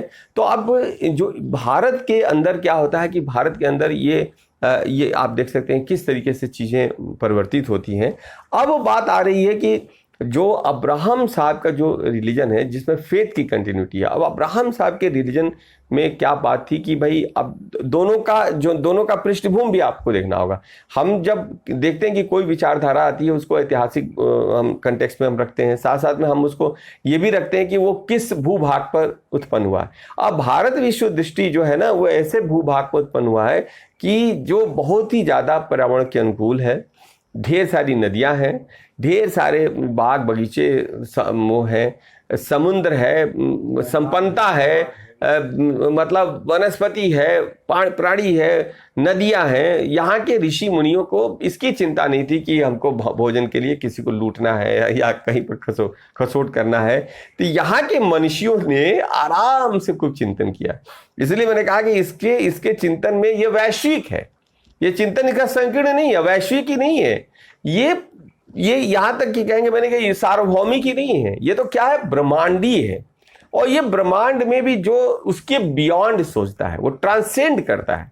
बट ट्रांसेंडेंटल जो है ना, वो चिंतन यहाँ के मनुष्य कर पाए, इसलिए कर पाए कि उनको भूख की समस्या नहीं थी, खाने पीने की समस्या नहीं थी, सामाजिक व्यवस्था बहुत अच्छे तरीके से चल रही थी, इसलिए इनको चिंता भी नहीं थी कि ज़्यादा यहाँ पर रक्षा के बारे में भी नहीं सोचा, क्योंकि उनको लग रहा था कि भाई हम ही लोग इधर से सब लोग हैं, हम दुनिया को अपने ही तरह मान रहे थे। लेकिन बाकी दुनिया के अन्य देशों में दिक्कतें चल रही थी।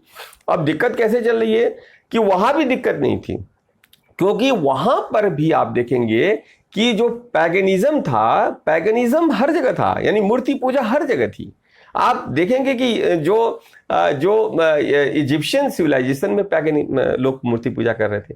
रोमन साम्राज्य ऐसा नहीं था कि उसने ईसाई धर्म को तत्काल स्वीकार कर लिया, जैसे क्राइस्ट के मरने के बाद ही स्वीकार कर लिया। 300-400 साल लग गए रोमन साम्राज्य को उसको स्वीकार करने में, जबकि पूरा का पूरा इजराइल रोमन साम्राज्य के अंदर था, लेकिन वो उसको स्वीकार नहीं करता है। कॉन्स्टेंटाइन आता है, उसको ऊपर काम करते हैं मशीनरीज वगैरह, तो वो अपने आप को कन्वर्ट कर लेते हैं। उनको लगा होगा कि इसको फेथ एक ऐसा फेथ है जिस पर कि हम दुनिया में शासन कर सकते हैं, तो उसने स्वीकार कर लिया होगा, स्टेट रिलीजन बना दिया।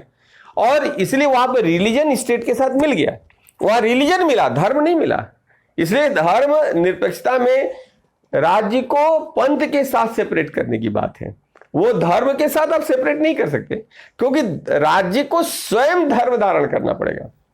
राज्य के संचालन करने वालों के लिए यहां धर्म है, राजधर्म है।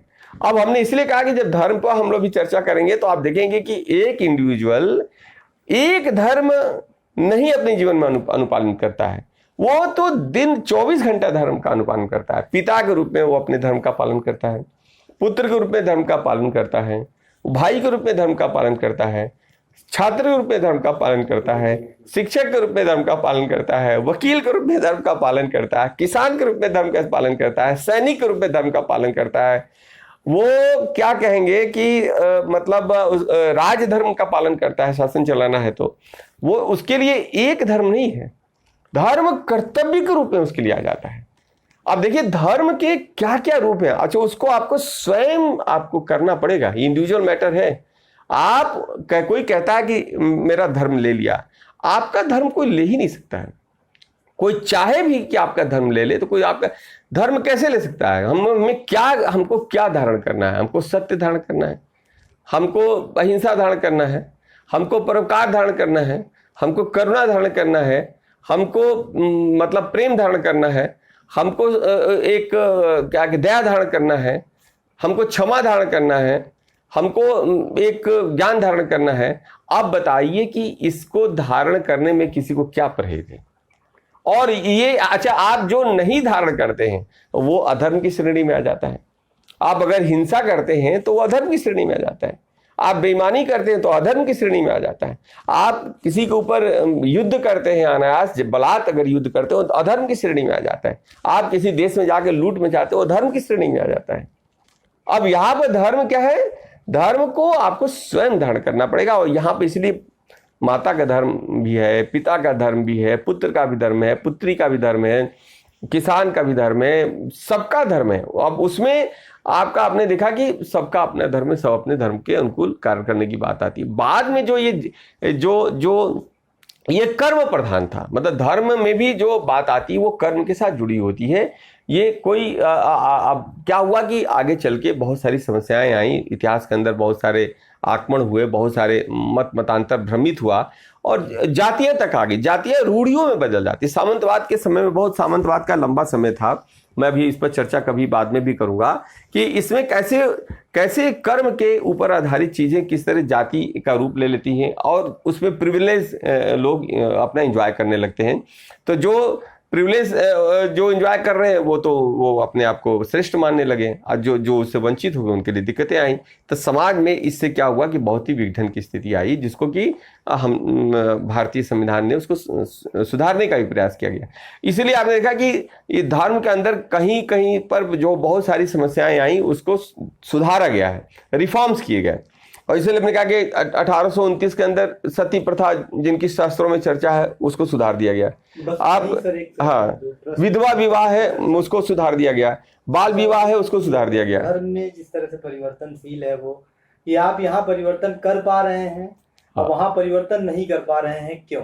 अभी इस पर चर्चा मैं करूंगा, बहुत सारे प्रश्न आएंगे।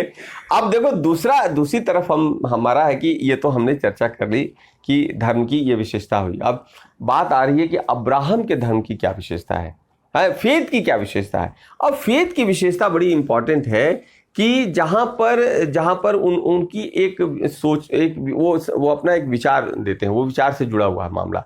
उनका एक विचार देते हैं कि भाई क्या हुआ कि एक गॉड है जो 7वें आसमान पर रहते हैं और वो गॉड साहब के पास एक कोई किताब है और किताब है तो क्या हुआ, लेकिन गॉड साहब काफ़ी मतलब सर्वशक्तिमान, सर्वव्याप्त, सर्वज्ञानी, वो तो पूरे बहुत मोस्ट पावरफुल पर्सन है, मोस्ट मर्सीफुल पर्सन है। तो क्या करते हैं कि वो एक एडम और एक जो कहेंगे कि जो आदम और हव्वा बनाते हैं, या एडम एंड ईव वो बनाते हैं।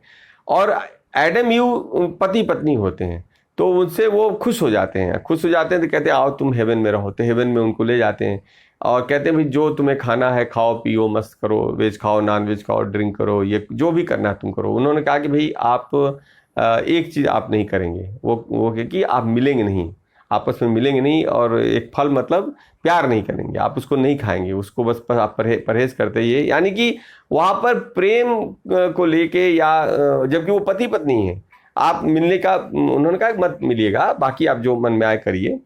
लेकिन मनुष्य का ये स्वाभाविक है कि, इसलिए मैंने कहा कि मनुष्य के अंदर धर्म है तो धर्म और प्रेम का बड़ा ही अंतर संबंध है। मेरा तो ये मानना है कि धर्म में धारण करना और धर्म में त्याग करने की भावना होती है। वो जो मुझे लग रहा है कि अगर दूसरी कोई एक चीज़ हमसे पूछी जाए तो वो शायद प्रेम है, जिसमें कि वही फीलिंग होती है जो धर्म के अंदर होती है। वहाँ भी आप त्याग करना चाहते हैं। अगर आप अपने पुत्र के साथ, पुत्री के साथ आप प्यार करते हैं या अपनी प्रेमिका के साथ ही प्यार करते हैं तो उसमें सिर्फ देने की बात होती है, उसमें लेने की कोई बात नहीं है, रिटर्न कुछ नहीं है। धर्म के अंदर भी क्या है कि वो देने की बात है, उसमें लेने का भाव आते ही वो धर्म अधर्म में बदल जाता है। वहाँ पर सिर्फ देने की ही बात है, जैसे प्रेम के अंदर देने की बात है। लेकिन वो अब एडम ईव बेचारे मिल लेते हैं तो गॉड साहब भाई उनको बुरा लगता है कि ये तो मेरी बात नहीं माना। तो उन्होंने कहते भाई ये तो अच्छी बात नहीं है। तो भी एडम बहुत माफ़ी मांगता है, कहता है कि भाई गलती तो हो गई है। तो कहते हैं ठीक है, कोई बात नहीं है, तुम्हारी गलती हो गई है, लेकिन हम तुमको पृथ्वी पर भेज रहे हैं। अब पृथ्वी पर भेजेंगे और साथ ही साथ में क्या करेंगे कि ऐसे नहीं भेजेंगे, तुमको भेज देंगे लेकिन हम अपनी किताब की कुछ बातें, हम किताब की कुछ मैसेज तुमको वहाँ भेजेंगे, लेकिन वो हम डायरेक्ट तुमको नहीं भेजेंगे, किसी इंसान को नहीं भेजेंगे, हम किसी एक मसीहा के थ्रू हम भेजेंगे। तो वो क्या कहता है कि मसीहा के थ्रू कहता है कि हम उसको क्या कहेंगे, हम रिवील करेंगे, हम उसको हम बताएंगे, तो वो मसीहा तुमको बताएगा। और वो जो किताब खुदा गॉड के पास है, वो कहा कि उसमें से हम तुमको देंगे मैटर, जो कहीं शायद अलमारी में बंद है, और उसमें से मैटर देंगे। वो मसीहा आपको बताएगा कि भाई ये किताब है, इसी के अनुकूल मनुष्य को अपने जीवन का पालन करना पड़ेगा। अगर वो जीवन का पालन कर लेता है तो हम एंड में क्या करेंगे कि एक मतलब हम फिर से अंतिम मसीहा भेजेंगे। और अंतिम मसीहा क्या करेगा कि उसी के जब वो चला जाएगा तो वो आपको हेल्प करेगा। उस जब क़यामत आएगी तो क़यामत में क़यामत आएगी, क़यामत के बाद से वो सब कुछ समाप्त हो जाएगा, पृथ्वी सब कुछ अंत हो जाएगा। जब मैंने कहा ना कि अंत की चर्चा वो लोग क्यों कर रहे हैं, अंत यहीं से आया है। अंत वाली जो अवधारणा है ना, जहाँ की हर चीज एंड हो जा रहा है, वो क़यामत है, डूम्सडे कह रहा है, डूम्सडे आएगा। और उसके बाद से क्या होगा कि गॉड की अध्यक्षता में फिर एक सभा होगी, और सभा होगी, और ये मसीहा साहब उसको ले जाएंगे सारे लोग। मतलब वो इसलिए वहाँ पर आपने देखा कि जुडिज़म के अंदर और इस्लाम के अंदर और ईसाइयों के अंदर, अब बाकी और भी लोगों के अंदर, आपको आश्चर्य होगा कि वहाँ पर कब्रें बनती हैं, सिमेट्री बनती है। ये क्यों बनती है, ये भी एक प्रश्न है। सामान्यतः लोग जानते हैं इसलिए भाई ये कब्र बनाते हैं कि वहाँ पर, इसलिए मैंने कहा कि आत्मा सोल नहीं है। यहाँ पर तो आत्मा मरी और इनके हिसाब से भाई वो ट्रेवल करने लगती है, वो तो या ट्रेवल करती है या यहीं पर वो इस ब्रह्म के साथ, ब्रह्मांड के साथ मिल जाती है। इस पर भी दो दृष्टि है। यहाँ पर ढेर सारी दृष्टियाँ हैं। ये जो आप भारत विश्व दृष्टि के अंदर भी बहुत सारी दृष्टि है। इसमें ईश्वरवादी भी दृष्टि है, आत्मवादी भी दृष्टि है, और साथ ही साथ में यहाँ पर अनात्मवादी दृष्टि है, अनिश्वरवादी दृष्टि है और अनित्यवादी दृष्टि है। यानी कि यहाँ पर तो 2, 3, 4 परंपराएं चलती रहती हैं। वो भी मैं बताऊंगा कि वो जो ईश्वरवादी दृष्टि है, तो ईश्वर गॉड नहीं है। गॉड और ईश्वर के अंदर बहुत ही अंतर है। आप ईश्वर तो आप मतलब स्वयं भी ईश्वर बन सकते हैं, स्वयं भी ब्रह्म बन सकते हैं, लेकिन कोई से कह दिया जाए कि आप गॉड बन गए हैं या आपके अंदर गॉड आ गया है तो आपको बर्दाश्त नहीं किया सकता है, या आपके अंदर खुदा आ गया है तो आपको बर्दाश्त नहीं किया है, क्योंकि उसका रिप्रेजेंटेशन इस पृथ्वी पर हो ही नहीं सकता है। God can not be represented. God एक है, उसके अलावा कोई नहीं है। और बाद में मोहम्मद साहब ने भी, क्योंकि मोहम्मद साहब के इस्लाम में भी वो ये भी इसलिए कहते हैं कि ये सब एहलाम होता है। ये सारे के सारे के आसमानी रिलीजन है, ये तीनों के तीनों आसमान से फरमान आता है। वहां कोई भी शब्द, एक भी शब्द जो तुम पूछ रहे हो ना कि वहां पर रिफॉर्म्स क्यों नहीं हो पा रहे हैं, इसका यही इसका जवाब है कि भाई बाकी जगह रिफॉर्म्स ये हो रहे हैं कि ये जितने आइडियाज आ रहे हैं वो आइडियाज इसी पृथ्वी के अंदर ही, पृथ्वी के ऊपर ही आए हैं, मनुष्यों के द्वारा ही उसको उत्पन्न किए गए हैं। और अब वहां पर है कि वहां पर उन पुस्तकों में कोई भी आइडिया इस पृथ्वी पर तो उत्पन्न ही नहीं होता है, तो वहां से आसमान से आ रहे हैं। एक भी शब्द इसलिए नहीं बदल पा रहे हैं कि वो तो गॉड के शब्दों को कैसे बदला जा सकता है, वो चाहे जैसे हो वो, लेकिन वो मामला फेथ का है। मैंने कहा कि वो फेथ प्रैक्टिस कर रहे हैं, आप धर्मा प्रैक्टिस कर रहे हैं। धर्मा इस पृथ्वी के ऊपर बना हुआ है, फेथ आसमान के ऊपर बना हुआ है। इसीलिए मैंने कहा कि यहां पर रखिए और बताइए कि कहां पर है वो, क्या काल्पनिक है, क्या उसका कोई वैज्ञानिक आधार आपको दिखाई दे रहा है। नासा ने बहुत बड़े बड़े यान भेज दिए, क्यों नहीं नासा कोई 7वें आसमान की चर्चा करके ढूंढ लेता वहां पर, लेकिन ऐसा तो अभी तक कोई प्रमाण नहीं मिला हुआ है। और साथ ही साथ में अब महत्वपूर्ण बात आ रही है कि अब वो अपनी कल्पना करते हैं। इसलिए वहाँ पर जब कब्रें बनती हैं तो उसमें या सिमेट्री बनती है तो वहाँ पर यह है कि भाई वो क़यामत के दिन में ये जितनी डेड बॉडीज है ना, ये क्या होगा, रिसरेक्शन ऑफ डेड, वो सारे की सारी मृत्यु जितने हैं वो सब जिंदा हो उठेंगे, और वो जिंदा हो उठेंगे और वो सब खुदा के सामने जाएंगे, और उनके फिर लेखा जोखा बताया जाएगा कि भाई तुमने जो हमने किताब भेजी थी उसके अनुकूल तुमने आचरण किया कि नहीं। अगर आचरण नहीं किया तो तुम चले जाओ जेल, नर्क में जाओगे, जहन्नुम में जाओगे, या तुमने दोजख जिसको बोलते हैं या हेल बोलते हैं, आज तुमने कर लिया तो तुम जाओगे हेवन में जाओगे और मानव मुक्ति हो जाएगी। यानी कि जीवन जो इस पृथ्वी पर जीवन है अब्राहम साहब के हिसाब से, वो पाप के चलते उत्पन्न हुआ है, वो पाप में जीवन है, वो गिल्ट के साथ यहाँ पैदा होता है।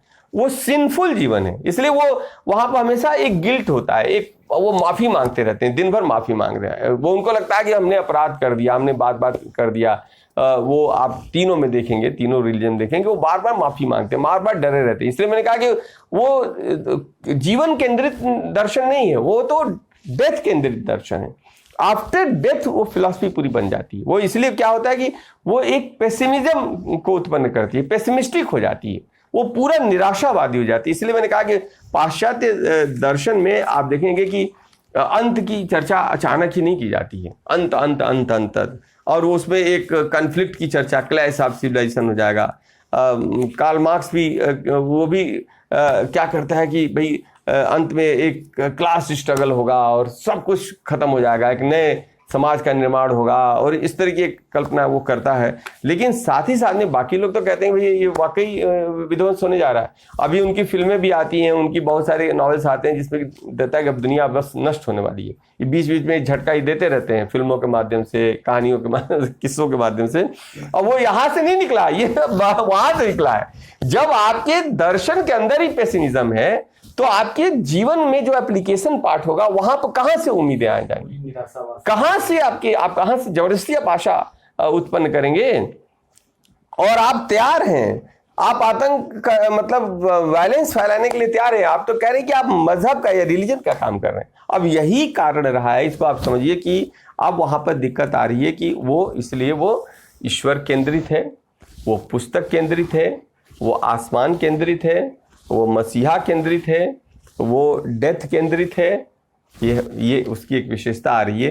अब बात आ रही है कि वहाँ पर वो क्यों आ रहा है, क्योंकि हमने इसलिए कहा कि जब यहाँ तो भाई मान लीजिए कि बहुत अच्छे प्राकृतिक बैकग्राउंड में ये धर्म का ऋषियों ने अलग अलग समय पर प्रतिपादन किया। और वहाँ पर क्या हुआ कि अब्राहम साहब के सामने दिक्कत थी, 98 साल के हो भी गए थे, कोई बच्चा उच्चा भी नहीं था। तो वो एक कल्पना ये करते हैं, सारी कल्पनाएं करते हैं, कहते हैं कि ये रिवील हो रहा है, ये सब गॉड ने हमको रिवील कर दिया, हमको बता दिया है। और उन्हीं का एक बाद में एक पुत्र होता है, दो शादियां वो करते हैं, एक से एक पुत्र आता है जो डेविड बनता है, जो आगे चल के यहूदी धर्म को इस्टेब्लिश करता है। और उसी का दूसरा जो पत्नी होती है, वो पत्नी किसी मेड सर्वेंट होती है, मतलब लोअर क्लास से आती है।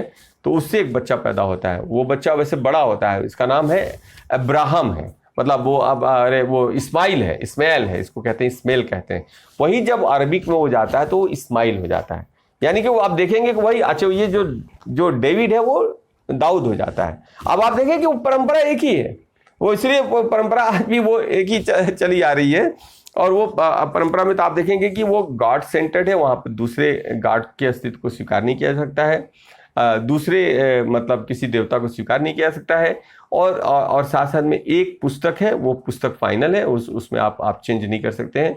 और तीसरा है कि उसमें मतलब उसके अंदर अंतिम सत्य की बात की गई है, उसमें अंतिम सत्य ही है। एक बार जो सत्य रिवील्ड हो गया है उसको आप कुछ नहीं कर सकते हैं। अब उनके अंदर भी अपने झगड़े हुए, काफ़ी झगड़े हुए, क्योंकि वहाँ पर कहा गया कि भी मसीहा आएगा तो अब जैसे क्राइस्ट ने कह दिया कि भाई मैं तो गॉड का सन हूँ, तो कहा कि तो हम सन ही हैं, तो हम तो एक तरह से हम ही मसीहा हैं। तो इस बात को यहूदी कहते हैं कि ये तुम बदमाशी की बातें कर रहे हो, क्योंकि वहाँ तो गॉड बाद में भेजेगा, वो अंतिम मसीहा बाद में आएगा, और तुम कैसे हो सकते हो, तो God can not be represented on this earth. इसी आधार पर उनको सूली पे चढ़ाया गया। मोहम्मद साहब आते हैं तो भाई वो यही कहते हैं कि भाई बाकी चीज़ें तो वो लेते हैं, सबको स्वीकार करते हैं, उसमें वो सारे पुराने नबियों को, अच्छा पूरा स्ट्रक्चर वो जो उठाते हैं वो पूरा का पूरा अब्राहम साहब का स्ट्रक्चर है। उसमें 60 या 70% जो मैटर है कुरान शरीफ के अंदर, वो तो इन्हीं मतलब ओल्ड टेस्टामेंट का, न्यू टेस्टामेंट का मैटर है, जिसको खैर मोहम्मद साहब उसको एक्सेप्ट भी करते हैं कि वो वहाँ से है। अब है कि रिवील होता है, ये सब एहलाम होता है, ये आसमानी है, ये उनके ऊपर उतरता है।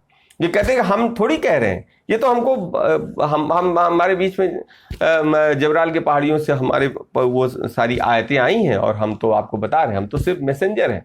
वो मैसेंजर के रूप में आता है, कोई मसीहा के रूप में आता है, कोई मैसेंजर के रूप में आता है। तो अब ये आप देख सकते हैं कि ये परंपरा ये चलती है। अब उनकी समस्या क्या थी कि वो जब अब्राहम साहब आते हैं तो बड़ी कठिन परिस्थितियों में इजराइल होता है, वो मरुस्थल होता है, ना तो पानी है, ना तो कुछ है, ना जीवन के लिए एकदम निस्सार है। मुझे लग रहा है कि ये जो जीवन की निस्सारता थी, जीवन की कठिनाइयां थी, जीवन का जो वहाँ का जो भौगोलिक स्थितियां थी, कष्ट था, पीड़ाएं थी, वो शायद उनको आसमान की तरफ देखने के लिए मजबूर करती हैं। वो फेथ में चले जाते हैं, विश्वास में चले जाते हैं, काल्पनिक फेथ बनाते हैं, और काल्पनिक फेथ को इतने बढ़िया तरीके से वो रखते हैं कि वो विश्वास हो जाता है।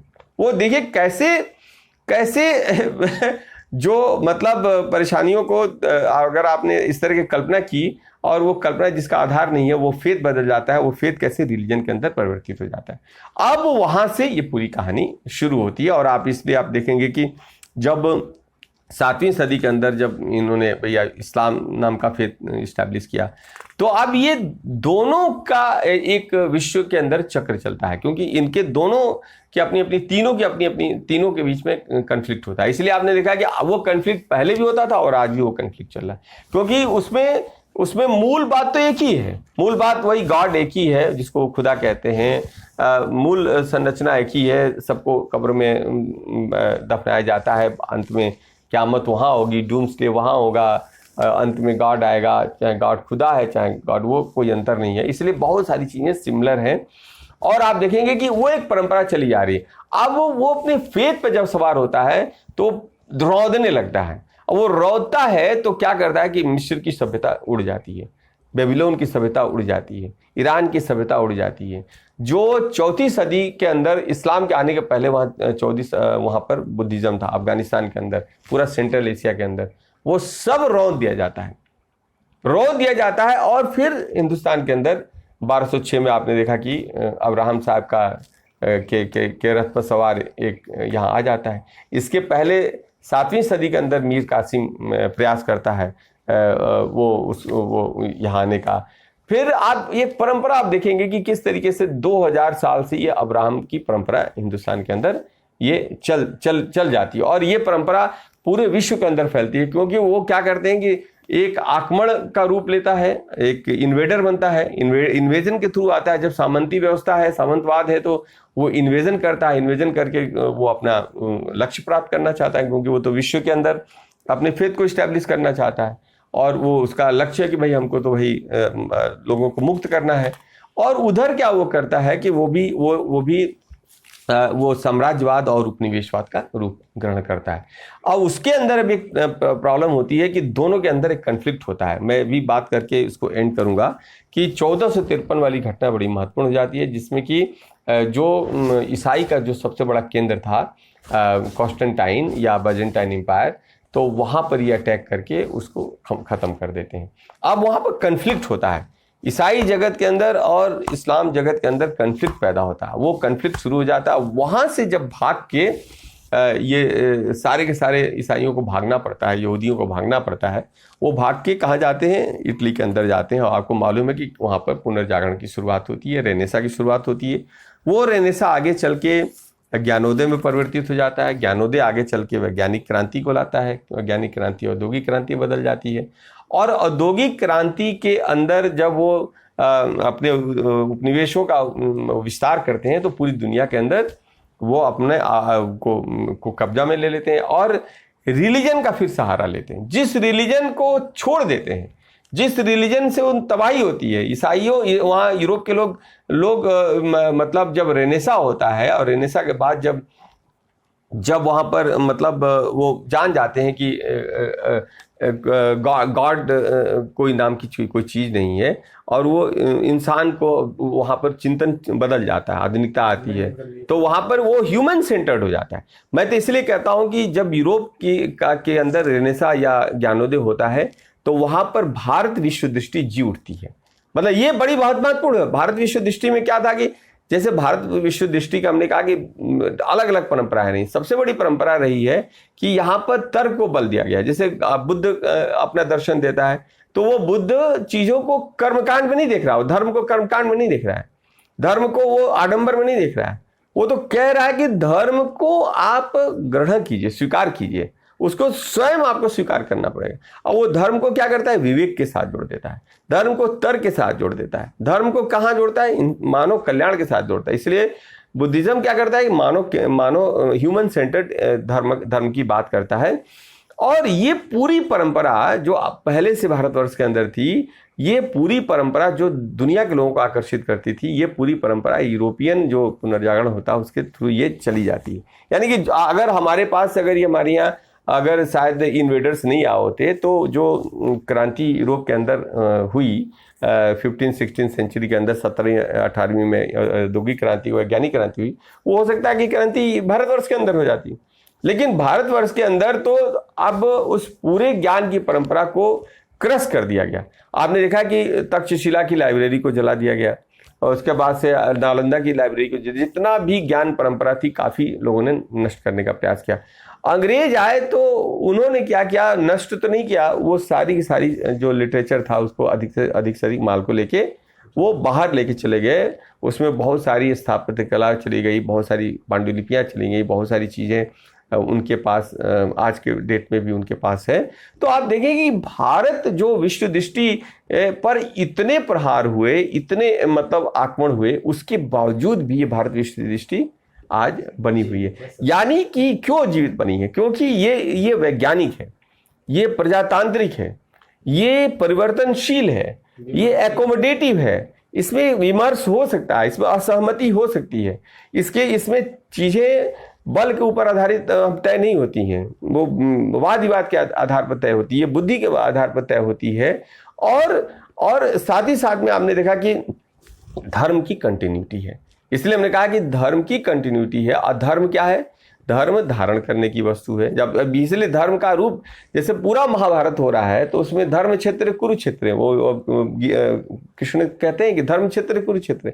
ये जो धर्म क्षेत्र है ना, ये जो कुरुक्षेत्र, यही धर्म क्षेत्र, यानी वहाँ धर्म क्या है, न्याय के रूप में वहाँ आ जाता है। और महाभारत के, रामायण के अंदर वो धर्म क्या आ जाता है, वो इविल एंड गुड की लड़ाई है, यानी कि बुरे पर अच्छे की विजय। वहाँ पर क्या होता है कि धर्म क्या है, बुराई के खिलाफ लड़ना धर्म हो जाता है। बुद्ध उस धर्म को क्या करता है, ज्ञान के साथ, विवेक के साथ, मानव कल्याण के साथ जोड़ देता है। यानी कि वो सारा कार्य जो मनुष्य को के विकास के लिए, मनुष्यता के लिए, ब्रह्मांड के विकास के लिए जो जरूरी है, वही धर्म है। यानी धर्म का लक्ष्य क्या है, वो मनुष्य केंद्रित है। धर्म का लक्ष्य क्या है, जीवन में परिवर्तन लाना, सकारात्मक परिवर्तन लाना। धर्म साध्य भी है और धर्म साधन भी है। और धर्म से क्या हुआ कि किस तरीके से हम चीज़ों को बेहतर कर सके। धर्म का कार्य विनाश करना नहीं है, इसलिए धर्म क्या है, ऑप्टिमिस्टिक है, वो पेसिमिस्टिक नहीं है। धर्म में जीवन है, वो उस अब्राहम की तरह पेसिमिस्टिक नहीं है, वो आशंकित नहीं है, डरा नहीं है, भय से ग्रसित नहीं है। जो भय से ग्रसित होता है वही हिंसा का प्रयोग करता है। वो भय में है, अभाव में है, और वो फेथ पर सवार है। और उसका फेथ कहाँ कर रहा है, उसको धर्म, वहाँ धर्म है ही नहीं है। इसलिए अजीब यहाँ लगेगा कि फिर कैसे एक और अब बात आएगी कि भाई साउथ एशिया के अंदर लगभग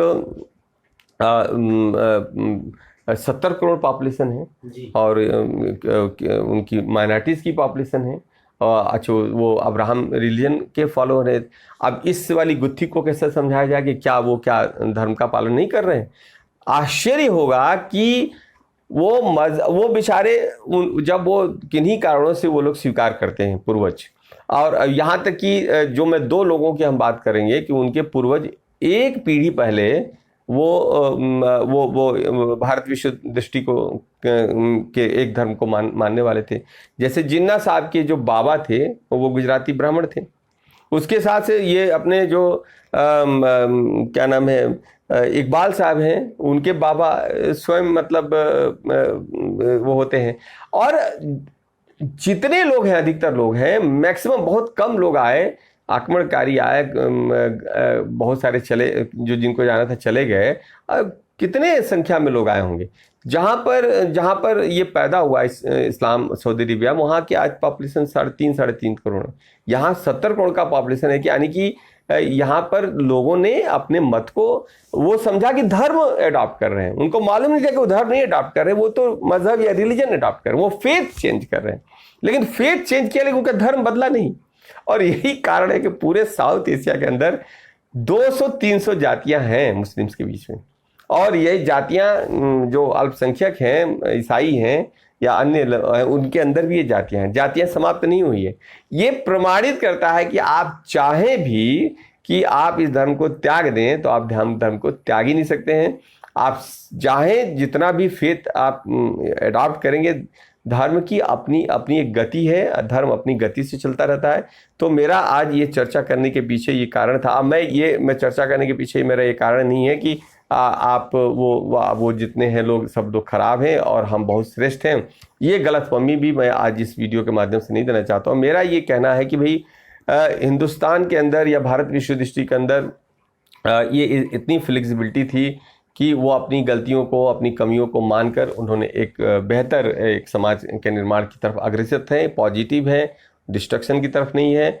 ये इस चर्चा से का मेरा मकसद है कि जहाँ जहाँ रिफॉर्म्स नहीं हुए वहाँ रिफॉर्म्स होने चाहिए, और अपने रिफॉर्म को आप आधुनिक समझ और आधुनिक जो वैज्ञानिक जो हमारे पास जो टूल्स हैं उसके अनुसार तत्काल ढालना पड़ेगा। नहीं तो क्या होगा कि एक पेसिमिज्म की बात कर रहा है, एक जीवन के बाद मृत्यु के जीवन की परिकल्पना किए हुए है और एक जीवन की परिकल्पना कर रहा है। तो आप देखेंगे कि डेथ और जीवन के बीच में आप किसको स्वीकार करेंगे। इसलिए मैंने कहा कि भारत विश्व दृष्टि और अब्राहम के विश्व दृष्टि के अंदर अब चॉइस बहुत ही आपके सामने क्लियर है। और साथ ही साथ में अगर जिसने मान लीजिए फेथ के रूप में उसको स्वीकार किया, इसलिए मेरा मानना है कि जब भी आप धर्म को फेथ के साथ जोड़ देंगे, आप उसको ठीक है कर्मकांड और क्या नाम है जो विश्वास या अंधविश्वास आपको क्या उसको एक सहारा देता है धर्म की तरफ जाने के लिए। लेकिन अगर आपने कहा कि नहीं ये कर्मकांड ही धर्म है, तो आप वो धर्म को क्या करते हैं, मजहब के अंदर आप तब्दील कर देते हैं, रिलीजन के अंदर आप तब्दील कर देते हैं। अब वहां पर क्योंकि आप धर्म तो कर नहीं रहे, आप तो कह रहे हैं कि भाई अब वो मेरा विश्वास है, तुम इतना कर देना, पंडित जी ये कर देना, पुरोहित जी ये कर देना, ये इतना मैं आपको दक्षिणा दे दे रहा हूँ, ये मेरी तरफ से कर देना। यानी आप किसी अदृश्य शक्ति का आवाहन कर रहे हैं, वो आप तो उसी परंपरा में चले जा रहे हैं, फेथ की परंपरा में चले जा आप। और धर्म कहाँ है, धर्म से तो आप च्युत हो जा रहे हैं। अब यहां पर चॉइस आ रही है कि जिस धर्म की चर्चा हमारे मनुष्यों ने की है उसमें ब्रह्मांड है, उसमें बहुत सारी बातें हैं, उसमें ईश्वर भी है, उसमें विचार भी है, उसमें पदार्थ भी है। और ये इसको गहराई से समझा जाए तो मुझे लग रहा है कि कोई मत मतलब आप किसी मत में जाएं, लेकिन आपके सामने एक ऐसा विकल्प है कि वो काफ़ी मतलब एक डेमोक्रेटिक सोसाइटी इस्टेब्लिश कर सकता है। और मुझे लग रहा है, इसीलिए मुझे लग रहा है कि भारत विश्व दृष्टि जब फैलती है तो वो पूरे पश्चिम एशिया से होते हुए, सिल्क रूट होते हुए, मंगोलिया होते हुए चीन तक जाती है, चीन के बाद से साउथ ईस्ट एशिया होते हुए जापान तक पहुंच जाती है, कोरिया जापान तक जाती है। और हमने कहा कि जब इनलाइटनमेंट वहाँ होता है, रेनेसा होता है मध्य यूरोप के अंदर, वो वहाँ भी जाती है, वो इम्पैक्ट डालती है। और जो वहाँ पर वैज्ञानिक और औद्योगिक क्रांति होती है वहाँ पर इस दर्शन का इम्पैक्ट है और उसको स्वीकार कर लेते हैं। अब समस्या उनके साथ आती है कि जब उपनिवेशवाद इस्टेब्लिश कर लेते हैं तो उनको लगता है कि रिलीजन को हमको जरूरत है, तो हर जगह जाके चर्च इस्टेब्लिश कर देते हैं, फिर से अब्राहम साहब को इस्टेब्लिश कर दी, जबकि उसकी जरूरत नहीं थी, क्योंकि उससे वो मुक्त होते हैं तभी वो वैज्ञानिक क्रांति कर पाते हैं। अगर उससे वो मुक्त नहीं होते तो वैज्ञानिक क्रांति नहीं करा पाते। और इसीलिए आपने देखा कि उनका साम्राज्य समाप्त हो गया, खलीफा अभी तक चलता रहा और अभी तक आज इसी महीने के पिछले महीने तक लोगों के मन में है कि खलीफा फिर वापस आ जाए। और यही कारण है कि इस्लाम के अंदर मतलब वैज्ञानिक क्रांति नहीं हो पाई। मुगल साम्राज्य में भी कोई इस प्रकार का कोई प्रयास नहीं किया गया साइंटिफिक रिवोल्यूशन करने का, इंडस्ट्रियल रिवोल्यूशन करने का।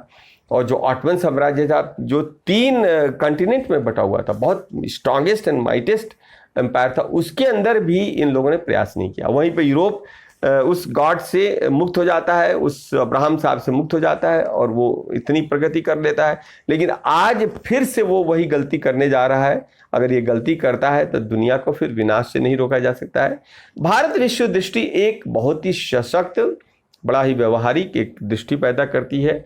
इस पर भी खुल के चर्चा होनी चाहिए और इसके अंदर बहुत सारी अभी भी कमियां हैं जिस पर सुधार तत्काल हो जाना चाहिए, जिससे मनुष्य और प्रकृति का संबंध, मनुष्य का संबंध बहुत बेहतर तरीके से बने। तो मुझे लग रहा है कि ये चर्चा हम यहाँ पर समाप्त कर सकते हैं। पहले एक छोटा सा सवाल जिसका मैं 2-3 मिनट में आपसे जवाब चाहूंगा। सवाल ये है कि मैंने शुरू में आपने इंडोनेशिया, अफगानिस्तान, पाकिस्तान इन सब की बात की कि वहाँ ट्रेवल कर रही है भारत की जो दृष्टि है। तो एक विचार है, एक विचारधारा है जो ये बात कर रही है कि ये कम से कम एक अखंड भारत के तहत हम इन सबको एक दूसरे से जोड़ने का प्रयास करें। उससे आप कहाँ तक रहेंगे? देखिए क्या है ना, देखिए दो बातें हैं। देखिए इसके दो बात है। एक तो कुछ लोग मानते हैं कि ये भौगोलिक है, और कुछ लोगों को मानना है कि भौगोलिक है इसलिए हमको उन पूरे भूगोल को वापस हमको ले लेना है। ठीक है ना, एक ये है। अब अच्छा, इसमें लोग ये भी कह रहे हैं कि चीन कह रहा है कि भाई उस समय मेरा ये मैप में था। तो भाई कुछ लोगों का भी कहना है कि साउथ इंडियन के राजाओं ने तो जावा सुमात्रा पर भी उनके शासन, तो उन्हीं के समय का है, वहाँ उन्होंने अंगोर कोट और कहाँ कहाँ पर मंदिर बनाए, और पूरा मंगोलिया तक बुद्धिज़्म था, और तो ये हमको वापस लेना चाहिए। आज के युग में फिलहाल ये संभव नहीं है। हाँ, ये अच्छा, दूसरी एक अवधारणा बनती है कि जब आप चर्चा करते हैं कि अखंड भारत भौगोलिक ही नहीं है। अखंड भारत उनको स्वयं नहीं मालूम है, आप चर्चा कर लिए। अखंड भारत एक अवधारणा है। अखंड भारत की एक ऐसे विचार, जहाँ तक मुझे लग रहा है, मुझे मतलब करेक्ट भी किया जा सकता है, अखंड भारत की एक ऐसे विश्व की कल्पना करता है जो खंडित नहीं है, जो मिला हुआ है। वो ऐसे दर्शन का प्रतिपादन करता है कि विश्व को अपना ही मान के चलता है, वसुधैव कुटुंबकम मान के। खंड भारत क्या है? जिसमें पूरे विश्व को अपना ब्रदरहुड माना जाता है। वो अखंड है, वो खंडित नहीं है, वो टुकड़े टुकड़े में नहीं है। हमने कहा कि अब्राहम का पूरा दर्शन में टुकड़ा टुकड़ा आता, हर चीज को टुकड़े टुकड़े में, नेशन स्टेट को टुकड़े टुकड़े में कर दो, हर चीज को टुकड़े टुकड़े में कर दो, आप लोगों को टुकड़े टुकड़े में कर दिए, परिवार को टुकड़े टुकड़े में कर दिए, विश्वासों को टुकड़े टुकड़े में कर दिए, वो मिलने ही नहीं दे रहा उसको। अब यहाँ पे ये दृष्टिकोण हो रहा है कि आप अगर भौगोलिक आधार पर ये बात करेंगे तो फिर तो आप युद्ध कराने की स्थिति है। अफगानिस्तान नाराज हो जाएगा, ये युद्ध की, नेपाल सशंकित हो जाएगा, फिर भूटान। उसकी आवश्यकता ही नहीं है। आप अपने विचार को में जितनी मतलब जो समृद्ध विचार है, वैज्ञानिक विचार है, इसका यही अखंड भारत को बना सकता है, हाँ, विस्तार कर सकता है। आज बहुत सारी अकादमिक व्यस्तताएं हैं सर के साथ, बहुत सारी प्रशासनिक व्यस्तताएं हैं। हम तो जानते हैं कि वो बहुत सारे ऐसे आयामों से जुड़े हुए हैं जहाँ बहुत समय नहीं होता है, लेकिन इसके बाद भी आपने हमारे निवेदन को स्वीकार किया, हमसे जुड़े। इसके लिए हम पूरे पॉलिटिक्स एंड लिटरेचर टुगेदर का जो पूरा परिवार है, दर्शक समाज है, उसकी तरफ से आपका आभारी हूँ, अपनी तरफ से मैं आपका आभारी हूँ। और एक निवेदन के साथ मैं आपसे विदा लेता हूं कि चैनल के साथ जुड़ने का ज़्यादा से ज़्यादा प्रयास कीजिए, और वीडियो को सर्कुलेट कीजिए, लाइक कीजिए और शेयर कीजिए। और सर से भी एक निवेदन के साथ मैं विदा लूँगा। आपका आशीर्वाद हम लोगों के ऊपर बना रहे कि बहुत सारे ऐसे दर्शक हैं जो आपके बहुत सारे लेक्चर सीरीज की डिमांड कर रहे हैं। तो जब भी आपके पास समय हो तो आप हमसे जुड़ते रहेंगे। हमारे ऊपर ये कृपा आप बनाए रखें। बिल्कुल बिल्कुल, जय हिंद। धन्यवाद। चलो यार, चलिए।